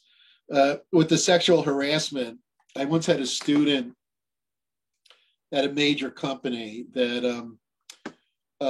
had that problem and reported it, and the guy got in trouble, and they moved her to another job, and she had total job security. She got paid. They never gave her any kind of authority or any chance of moving up or anything. They gave her perfectly good pay raises. She had no complaint, but they basically put her out to pasture, not unlike what my guy, in a different way, would do to people who he thought were threats or irritated him or whatever. So what I'm saying is that you might feel justified and feel, you watch TV, you believe the TV news, which is a serious error, or the newspapers. These are not sources that are trustworthy. And they'll say stuff like, "Oh, the world has changed," and this and that. But when you get into the reality of the day-to-day workplace, human nature isn't so fast to change. I'm not saying the sexual harassment issue, that's gotten a lot of attention, or discrimination. Those social injustices have been adjusted over time. But basically, if you get into a fight like that, you're not. Somebody once said to me, "Focus on the donut and not on the hole." Like focus on the thing you can eat and not on the thing that you can get right, or something like that. So basically, to coin a phrase from a self-help group, being right, or borrow a phrase, I meant to say, being right is the booby prize. All right, you could be perfectly right and triumph and actually win something, but that can also lead to your career coming to an end very quickly. You're entitled to disagree with me, but I would take what I'm saying under advisement and think about it. You're certainly entitled to disagree. I don't mean to say I know everything. No, so what you're saying is like go ahead. Your battles, Sorry. right? Go ahead. What? I said, so what you're saying is like pick your battles. Oh yeah, pick your battles. Absolutely. I would say in a corporate setting, you shouldn't have battles. You know, if you do, there should be like, you should have like a lot of backing. You know, it shouldn't just be you. You know, if there are battles, it should be like your department versus another department or something like that. Then you're going to win. You know, if your boss is like, you know, you're helping your boss by doing it, you know, you talk to them how to go about it, you develop a game plan. That's, you know, that's one thing. But the fewer the battles, the better off you're going to be. I guarantee you, even if you win. When you win, you lose a lot of the time. Anything else? Any other thoughts? All right. I've been talking about like techniques of getting power, and I'm going to start talking about the biography of Robert Moses. Who knows who he was? He died in the early 1980s. He was 83. Anyone familiar with him? No one? You can write it in the, anyone? Is it even appropriate for your boss or supervisor to yell at you during work? I know what you mean by appropriate. Bill Gates used to do it every day. I don't know. What's his name? His partner. What was that guy's name? His fellow billionaire. He's almost as rich as Gates. The one he started Microsoft with. Bill Gates's partner. Paul Allen. Paul Allen has said publicly part of the reason he had cancer, and so he left Microsoft. And, you know, and that's legitimate. But he also said he couldn't stand working with Gates. He would humiliate people all the time. Scream at them and do, you know, I don't know if you like what's appropriate or not appropriate. If something's inappropriate, let's say it is inappropriate. So what? I mean, do you think that because someone calls something inappropriate, no one ever does it, or that's somehow going to stop people from doing the things they've done for thousands of years? I strongly doubt it. So basically, you know, I don't know what you're going to experience in your life, but you know, this sort of like hoity-toity thing, like, oh, it's inappropriate, we will not permit it. That's, you know, that's a lot of, you know, you get that in school. You're not going to get that in the real world. They've sort of soft coded a lot of jobs, but eventually you'll confront this sort of stuff. So basically, a good. No one knew who anyone? No one put in the chat or anything who Robert Moses was. Robert Moses was probably the most powerful person in the history of New York. Of the state. He built most of the roads in the city and a lot of the roads in the state, and a lot of the ones that he didn't build were sort of built under his oversight by other people, but you know, who were kind of informally reporting to him. He also built most of the bridges in the city, not the 59th Street or the Brooklyn Bridge. That Brooklyn Bridge goes back to the 19th century, but the Triborough, the Verrazano, the Whitestone, and a bunch of other ones. And also the Henry Hudson Bridge on the west side of Manhattan, the Queens Midtown Tunnel, and also virtually all the highways in the city, and a lot of them in the state. But that wasn't all. He built all of the beaches on Long Island, and not Coney Island was there for a long time, but 19th century and earlier. But the beaches on Long Island, the Orchard Beach, all the beaches around the state. He built a lot of the parks around the state, and certainly he built all the playgrounds in the city, and I'll talk about that in a minute. Roads, the Cross Bronx, the BQE, the Belt, the Triborough Bridge. He built Jones Beach, Robert Moses State Park. He built the the underpass under the Helmsley Spear building.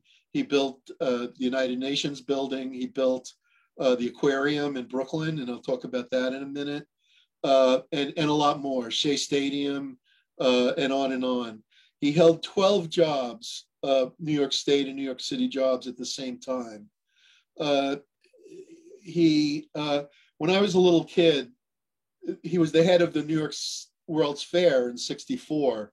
And when I was a little kid, I knew that the World's Fair was going to be would have a lot of great rides and stuff. And so, I was 10 years old in '64.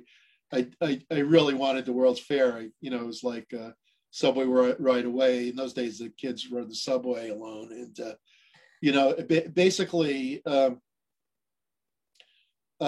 heard on the news that the World's Fair Commission wasn't going to allow a World's Fair in New York because there had been one in the 1940s, which was only 20 odd years earlier.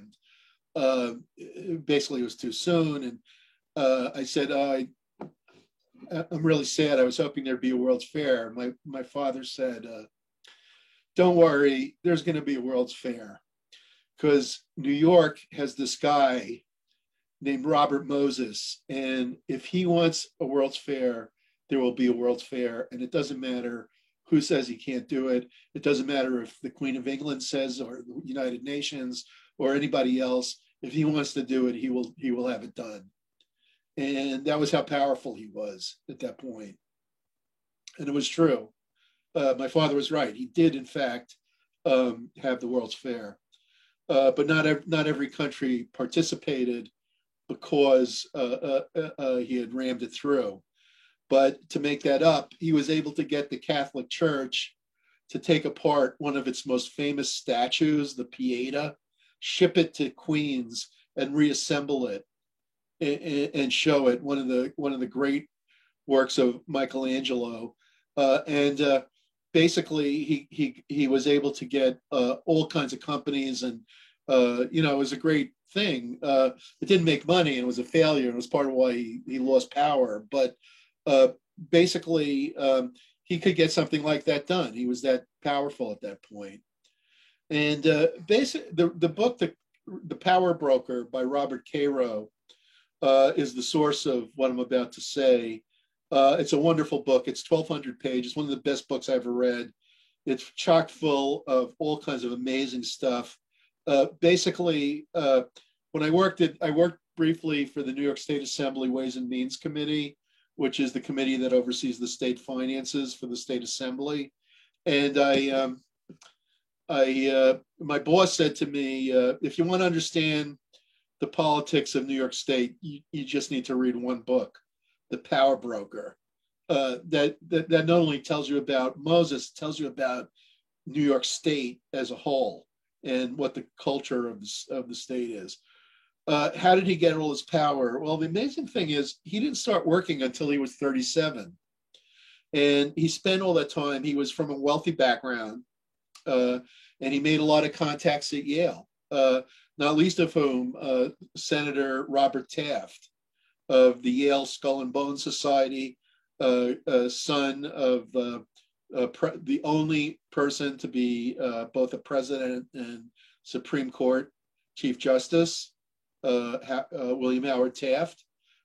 Robert Taft was a senator, ran for president, didn't make it, and personal friend of Robert Moses, among many others. Moses grew up in a wealthy environment in Manhattan. His father had owned a department store in New Haven, Connecticut, sold it, and the family moved to the city and lived off the interest from the proceeds of the sale. It's said that when he was in college, he was a big swimmer, which explains his interest in the beaches. When he was in college, one of the most important officials of the Roosevelt, FDR, Franklin Roosevelt administration, Frances Perkins, the first female cabinet member, was Moses's friend. and they went for a walk on the west side of Manhattan, which at that time was composed of train yards. If you went west of Riverside, you were looking at train yards, and there was no highway, there was no park, there was no. And Moses said to her, "When I grow up or whatever, I'm gonna build a park and a highway here." And he did it. So, not unlike Nikola Tesla, who, when he was 6 years old, told his mother when he saw a picture of Niagara Falls, said, "I'm going to build a power wheel under the wall, under the falls," and 25 years later built the first hydroelectric generator under Niagara Falls. Moses was similar in that way. I mean, he was in college, and I suppose inventing a hydroelectric generator is a bigger advance, but still, I mean, it's you see some similarities in these people. Basically, when he got out of school, he didn't work. He went to work as a volunteer. In those days, rich people were more active in trying to encourage reform and good outcomes in society. And he participated in groups like the National Municipal League, where he networked with large numbers of important people. At one point, he was given the responsibility to redesign the government of the state of New York. He wrote a report and helped design it. And somebody who was overseeing that project on behalf of the state was another sort of informal volunteer with incredible connections named Bella Moskowitz. She introduced Moses to Alfred E. Smith, the governor of New York. They became very good friends. You see in this, the informal network played an immense role. Moses, after graduating from college, had gotten a PhD. He had gone to Oxford and then Columbia. He got a PhD. He was already seriously interested in government reform. His first job, he was appointed Secretary of State under Smith. Smith himself is a fascinating character. We don't have time tonight to go into his background, but he was the first Catholic to run for president and was faced with all kinds of adversity because of that in 1928. He also was the one individual most responsible for reforming factories and the workplace through state level regulation, and basically invented a lot of laws that became the New Deal in the 1930s were invented under Al Smith. Not that he thought of them, but that he had the political acumen to put them through. Smith himself was the son of an immigrant, never finished elementary school, I believe, or just finished elementary school. Went to work for the political club that controlled New York City for 130 years, Tammany Hall. And he was probably, he was among the last of the Tammany governors. The boss of Tammany in the 19 teens was a guy named Silent Charlie Murphy. And Murphy knew that there had to be reform. The corruption of Tammany Hall was legendary. There's a great book, Plunkett of Tammany Hall, that describes the nature of the graft. Is there less graft today than there was in those days? I don't think so. I mean, if you look at the record of Andrew Cuomo, the extent of the graft under Cuomo has probably been in excess of what existed under Boss Tweed and Boss Plunkett. Basically, the Cuomo administration, Cuomo's received $100 million in contributions from contractors, and in exchange, he's given 13 billion in contracts to those donors. So that's pretty huge. That certainly rivals. I'm not sure of the inflation factor, but it certainly rivals, if not exceeds, anything under Tammany Hall. So this idea that modern government is less corrupt than in those days is nonsense. So, but in any case, if you look at what Moses did once Smith appointed him to Secretary of State, was basically that he learned that the politicians don't read the bills that are proposed. I saw this myself when I was on the Ways and Means Committee myself. I saw firsthand that they showed me how to put forward bills, and I had little bills that I had to report, and among these were giving away land and things like that, and none of them knew what they were. They didn't read them. They had no idea. It was the same. And basically, when Moses worked in the Department of State, he realized he could propose a law that no one would know what it said, in which no one would know what it said. So, as I said, he was a great swimmer, and he got the idea. He went to Smith and he said, I want to start he was entrepreneurial. He said, I want to start a new commission that will build a beach on Long Island, what's now Jones Beach. They called it, I think it had already been called Jones Beach. And we're going to rebuild that beach. And basically, we're going to do it using the idea of that we'll set up a commission.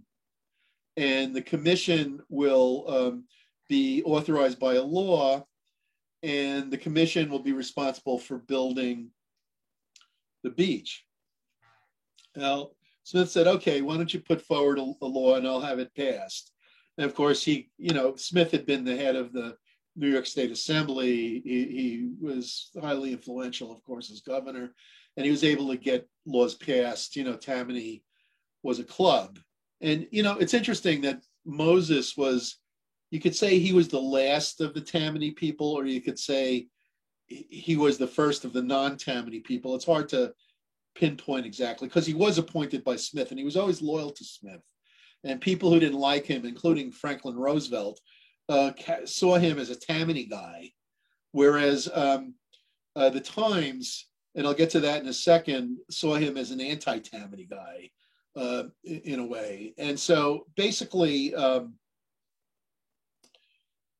Moses put in this law in a section that reported to a section that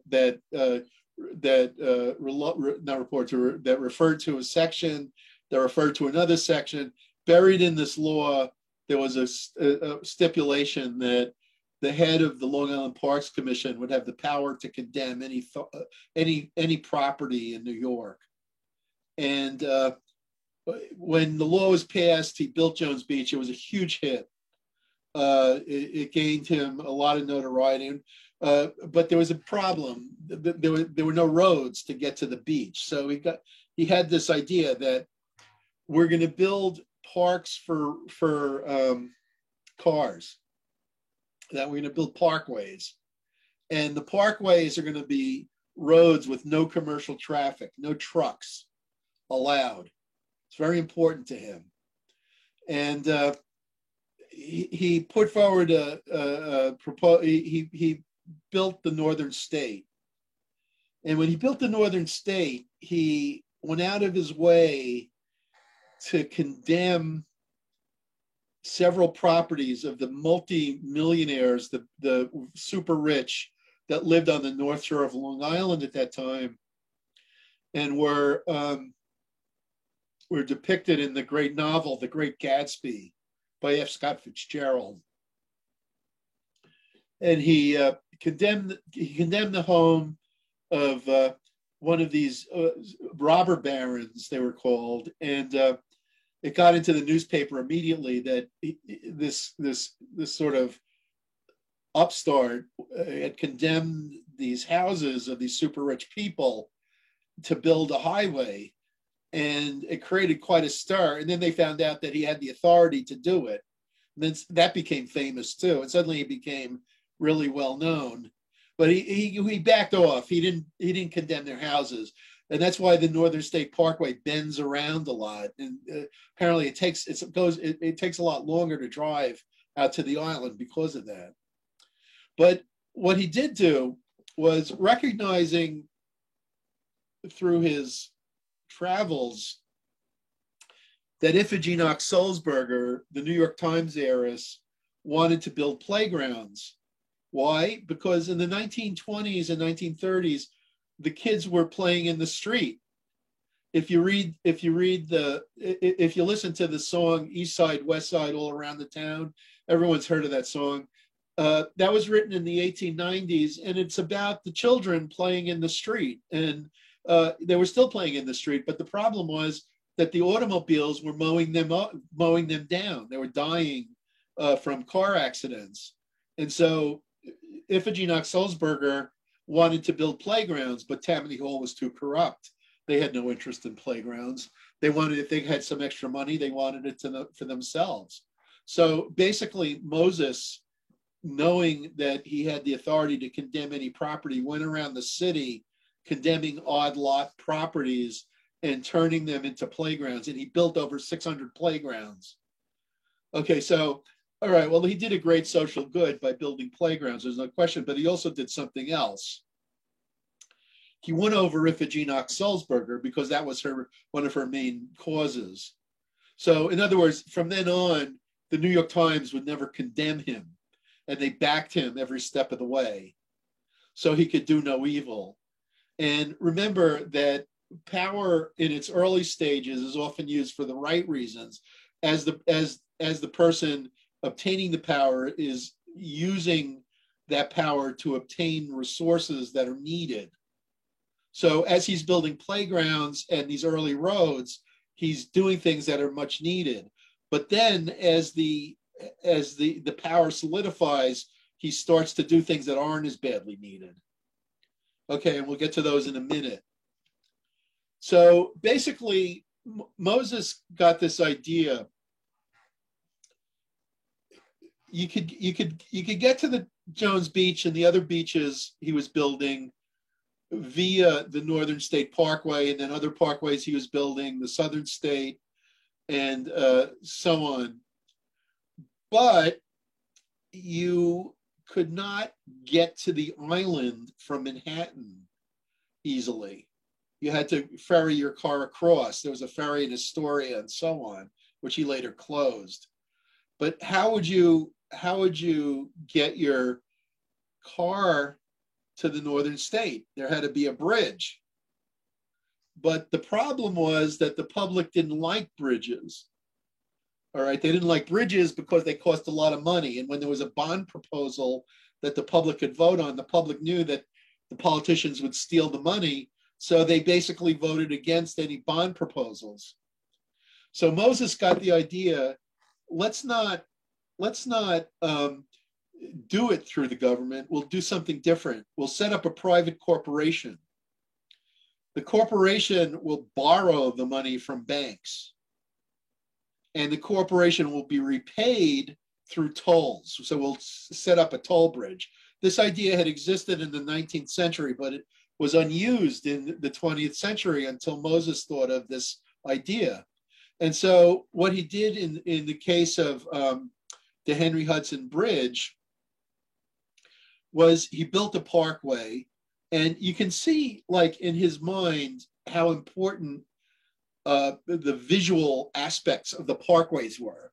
If you drive down the Henry Hudson Parkway, you come off the bridge in the Bronx and you drive down that parkway and you see those magnificent views of the Hudson River, and you say, my God, that's really dazzling. And that was why he built the road. He wanted people to drive on there for pleasure, to see those views.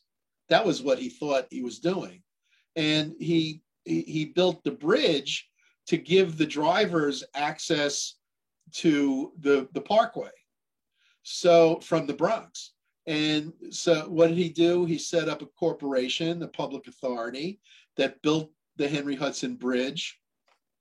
And that public authority then charged tolls to get on the bridge. And at that time, the 8th Avenue Bridge in Harlem was already there. And people said, why would people take the Henry Hudson Bridge when they can, and pay tolls when they could take the free bridge? But they did. The convenience was good. So I do it all the time. You have to be a little kooky. You don't take the throughway. Instead, you take Route 209 or something, because you want to avoid the tolls. It's a little bit odd to do that. The reason is that it takes 3 times as long. So you pay for the convenience. So people were paying for the convenience. And so he was raking in the money with the public authority. Now, one of the things he did when he created the idea of the public authority was that he appointed himself the head of all the public authorities. And then when the public authority took out the loan from the banks, he wrote into the loan covenants that if the head of the public authority is removed, the loan is in default.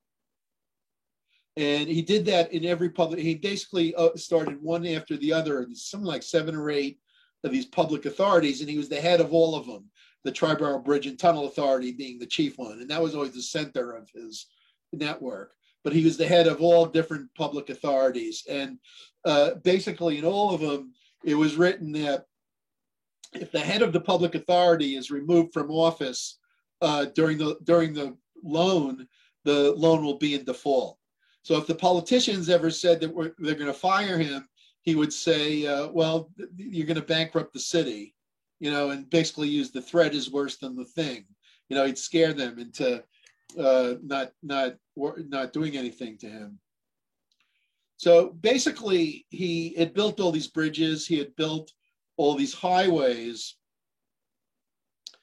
And in doing so, his modus operandi was always the same. Like if he ran into opposition, he would immediately overcome it. He would immediately start the project. For example, when he was building the Henry Hudson Parkway, there was still a tract of forest, primeval forest that had been there when the Indians lived in Manhattan. And it was still there. And basically, the reason that the forest was all mostly gone throughout the city was that DeWitt Clinton, when he was the mayor of New York, built the grid. He leveled Manhattan and built the streets, and John Jacob Astor became one of the richest men in the world by buying up a lot of Manhattan and then selling it as the city expanded. That's how the Astors became so rich. And basically, they missed a section near what's now called, or even at what's called Fort Tryon Park, in the way up on the Upper West Side of Manhattan. And Moses, so he was going to build the highway right through the forest. He didn't care about that. And there started to be a protest movement. In those days, there wasn't a lot of environmentalism. That was an unheard of idea, really, in the 1920s. But a couple of rich guys had time on their hands. They figured it out. And so they started a protest movement to stop the road from destroying the forest. I mean, it's totally understandable. It's truly a tragedy that it was destroyed. But the meaning, the minute that he heard that there was news that these people were protesting, he leveled the forest. It didn't take him a day. It's a poof, gone. I once had a student whose grandfather had been assemblyman at the point where Moses was building the Interborough, which is now the Jackie Robinson Park. Is it Parkway, I think? And when he was building that, there was a big protest movement that started. And the minute the protest movement hit, the assemblyman started to make noise. You're ruining our neighborhood. And he was. We don't want this. The minute that started, he started knocking buildings down. and putting in road the minute. So he didn't care what the politicians said. He didn't care about the electoral process. He would just run roughshod over it and build. And the politicians were afraid. Why? Well, first of all, the Times backed him completely. So, you know, there had been 100 years or more where Tammany was running the city. The Tammany Club, the political club, was running the city. And people like Silent Charlie Murphy and his predecessors were making corrupt decisions. The mayor before LaGuardia, what was his name? Just went out of my mind. Jimmy.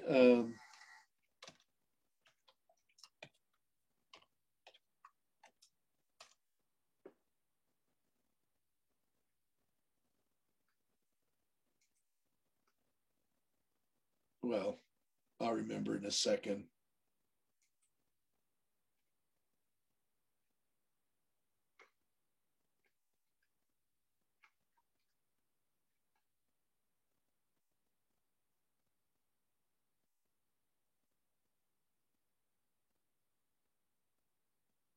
Jimmy Walker. Sorry about that. He was actually not right before. There was one in between. I think he was removed. He was a real Tammany guy, and he was a crook. He was a thief. You know, the Tammany people often were, and you know, he would drink all night, and he gave his friend a $1 a year contract. There was a restaurant in Central Park, a lot like Tavern on the Green now, and he would drink there all night longer at the 21 Club. And you know, he gave the guy in Central Park a lease for a year for $1, and you know, he would drink for free, and he'd go to City Hall, and then like he'd ask his secretary, "Are there any checks in there for me?" And he'd brush the mail off the desk and go home and go to sleep. He really didn't give a crap about the city. And, you know, they were stealing money right and left and so on. And the Times knew, like Robert Moses gotten all this done. He had built all these great roads, and he built all these parks. And of course, the playgrounds, not to mention, you know, all these wonderful beaches and all kinds of parks and so on. And he'd done all this good. And, you know, if you attacked him, that meant you were probably a crook. You were like a Tammany crook or something. So they backed him every step of the way. And then on top of it, he had immense powers in terms of, he had all these funds, and he could reward, he had unions in his pocket and contractors. He could reward them and, you know, punish them. And the politicians were scared of him. He had much more power than any of the elected people. And when they tried to stand up to him, he would say, look, the greater good is to build the road. And this became like really important when he was building roads like the Interborough and the Cross Bronx Expressway, which we'll talk about next time. And, you know, the public would try to resist, and he would just say, look, there's 10,000 of you, and there's 8 million that are going to benefit. Who is more important? But the thing is, if you add up 10,000 after 10,000, it starts to approach the million. So it got to be that so many people were being displaced that he was imposing huge costs. But we'll get back to that in a second. But my point is just that in gaining power, he was ruthless. He was totally Machiavellian, and he. One of the things he did, for example, was he wouldn't let his brother get a job in the city. No one knows why, but it's probably that he saw his brother as a threat. He didn't want anyone as smart as he was getting a job in the city. And another time, one of the few times he got defeated, next time we'll look at that, and it's sort of like Saul Alinsky versus Robert Moses. We'll see the battle between Jane Jacobs, who was an acquaintance and consulted Alinsky in her battle with Moses, but also had a lot of her own ideas, and versus Robert Moses. And they're both ruthless in their own way. But he almost never lost a battle. There was the one with we'll talk about with Jane Jacobs, and there was this one, the one with Wall Street. And basically, he wanted to build a bridge from Brooklyn Heights to Wall Street. So in other words, he would have destroyed the park in Borough Park, you know, that park along the East River there. He would have destroyed that park. And he would have not only destroyed the park, but he would have brought huge amounts of traffic into the Wall Street area, which is already incredibly congested. So the Wall Street, but most of all, the thing that really got them was the bridge would have like ruined their view. I mean, they have this great view, and they would have it would have destroyed it. So a lot of them were opposed to it. I mean, and they fought him tooth and nail. Now, it's one thing if the people in along the Interborough Parkway in Brooklyn fight you. It's one thing if the people in the South Bronx fight you. It's another thing if Wall Street fights you. Okay, the people in the South Bronx are like the disempowered great mass. The people on Wall Street are the people who finance the government and everybody else. And so they have a lot of power. That's why I wanted you to go listen to Abby Joseph Cohen, which few people did. So basically, Wall Street won. Wall Street won that fight, and they stopped the bridge, the Brooklyn Battery Bridge, or whatever it would have been called.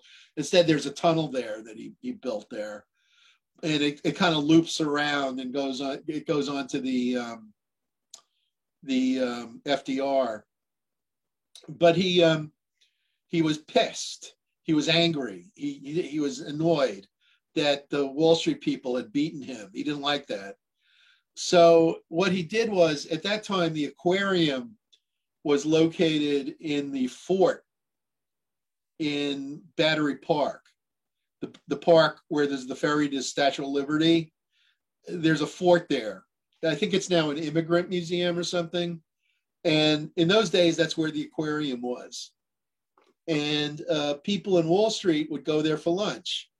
You know, it's, let's go to the aquarium today. What a great idea. We haven't been there in a while. And then walk around, have a sandwich, and, you know, so on. So basically, he said, okay, you're not getting that anymore. We're moving the aquarium to Brooklyn.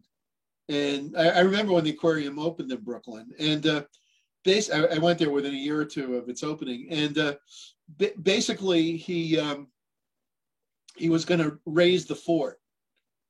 The fort was famous for a lot of reasons, but one of the reasons was that it was where Lafayette, the great Revolutionary War hero who had gotten wounded early, he came to America as a 19-year-old volunteer. He from France. He convinced Washington to make him a general. He got wounded in his first battle in Pennsylvania in the leg. So he lived with that for the rest of his life. He then got better. He led an invasion. He was almost going to invade Canada. He couldn't get the forces necessary. And then he played a pivotal role in the decisive battle of the Revolutionary War at Yorktown. And then when he went back to France, he played an important role in the French Revolution and early French government. And when he got old, he ran out of money, or he had some financial problem. So the American people invited him to come back, and they gave him a gift of $500,000. And he gave his thank you speech at that fort.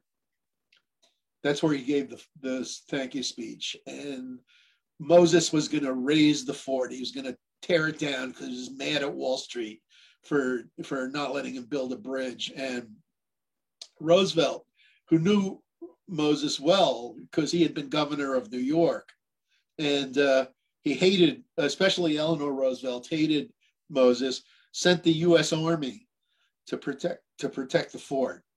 And there was a standoff between the Army and Moses's bulldozers, and they protected the fort, and he lost that too. He lost that battle too. But basically, he didn't lose a lot of battles. He lost those. And when the New York World's Fair was a financial failure, and people were starting to say he had done more harm than good. And you'll see the reason for that next week when I show you the video. A lot of people wanted him to step down. Just to give you a little hint, he had spent his life building roads and other works that caused business to leave New York. For instance, in Brooklyn, he built the Performing Arts Center, which used to be an entire factory area, and all those factories left the city. So all those jobs left the city. In the Bronx, he built the Cross Bronx Expressway that bankrupted hundreds of stores. When he built the FDR Drive and the public housing on the Upper East Side of Manhattan, he forced hundreds and hundreds of factories to close. And he didn't care. He didn't care about commercial life. He didn't care about the grid. He didn't care about the street. What he cared about was big developments with parks and aesthetically designed apartments. But a lot of this was ill-conceived. And by 1974, New York City went bankrupt.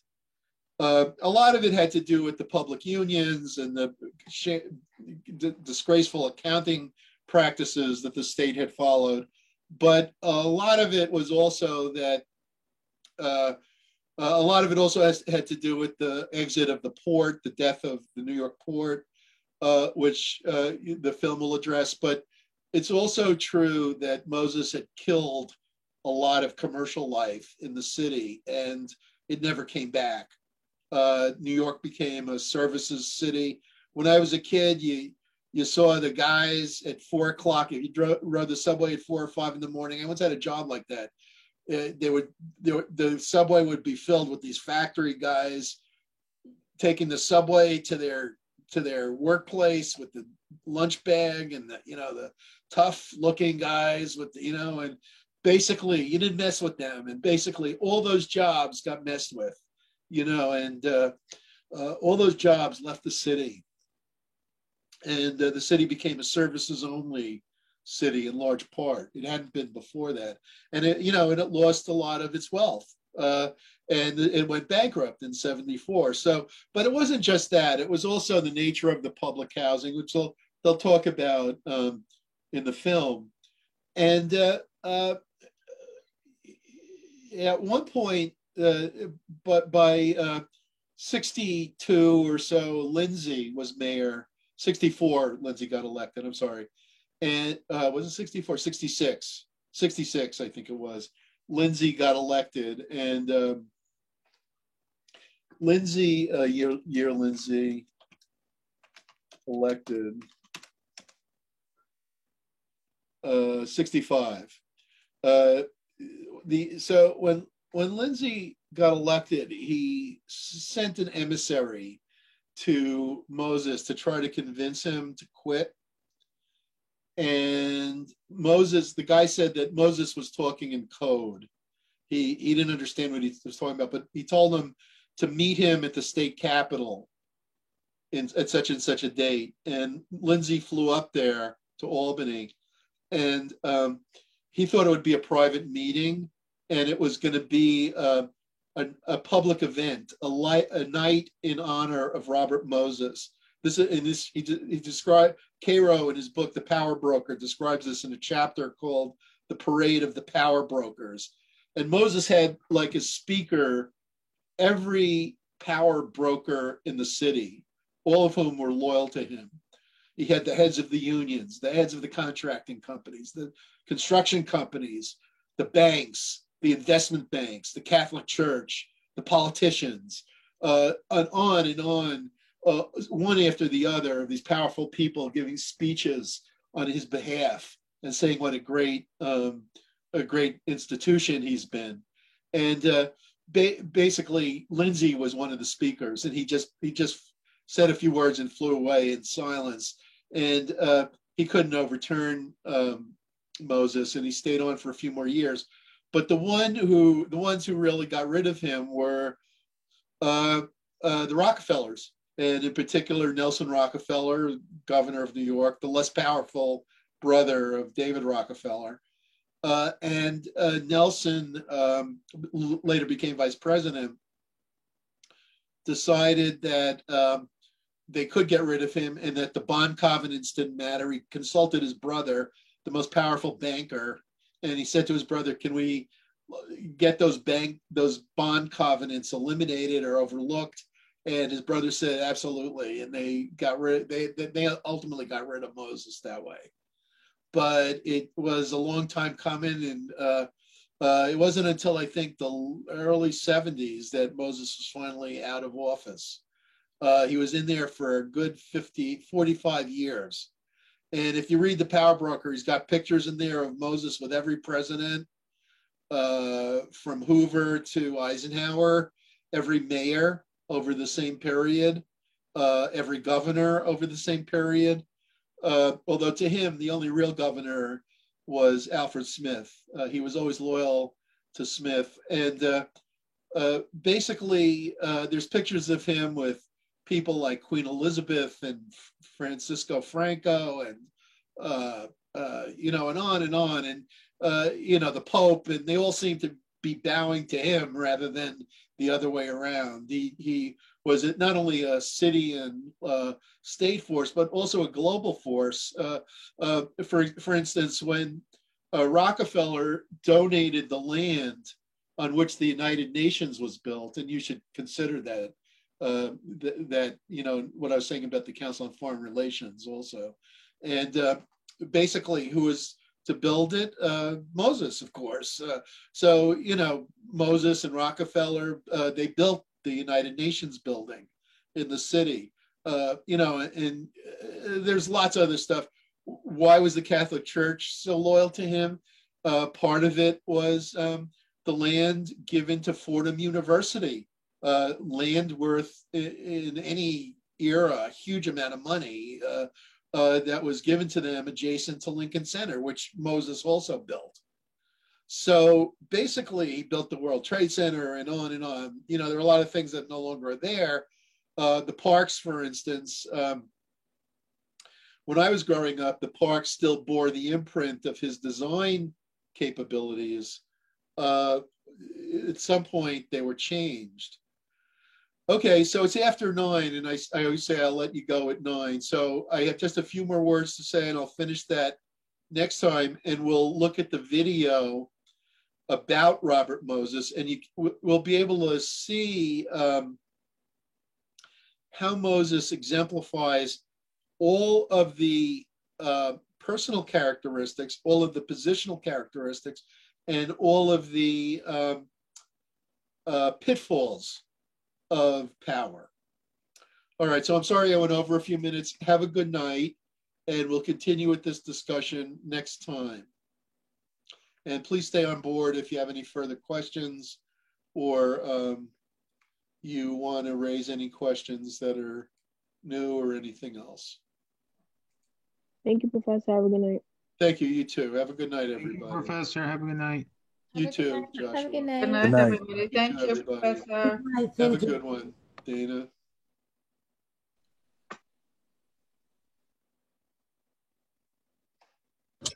Hi, hello, Professor. Yes, Halima.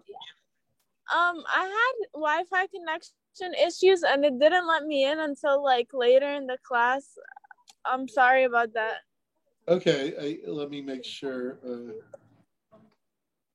Thank you. Yeah, okay. No problem. All right, thank you. Have a good night. You too, Halima. Bye. Bye now. Professor, before I leave, sorry, I missed the presentation with Ms. Cohen because I had internet issues. She didn't by any sorry. chance record it, no? You don't have any? There is a recording. I'll find out. Do you know who James T. Lynch is? No. I know who to contact. Contact Mara Ukhtam, or I'll do it. I'll contact her and I'll copy you. Thank you so much because I was so disappointed. because Okay, yeah, I I understand. registered for it. Yeah. Yeah, it was interesting. I don't agree with her in a lot of things, but I mean, it's very valuable to hear what she has to say. Yeah. Yeah, that's what I wanted to hear too. Yeah. Yeah. Anyway, thank you so much. You're welcome. Take care. Have a good night. Yeah, thanks. Take care. Okay. Well, bye. Bye now. Any questions?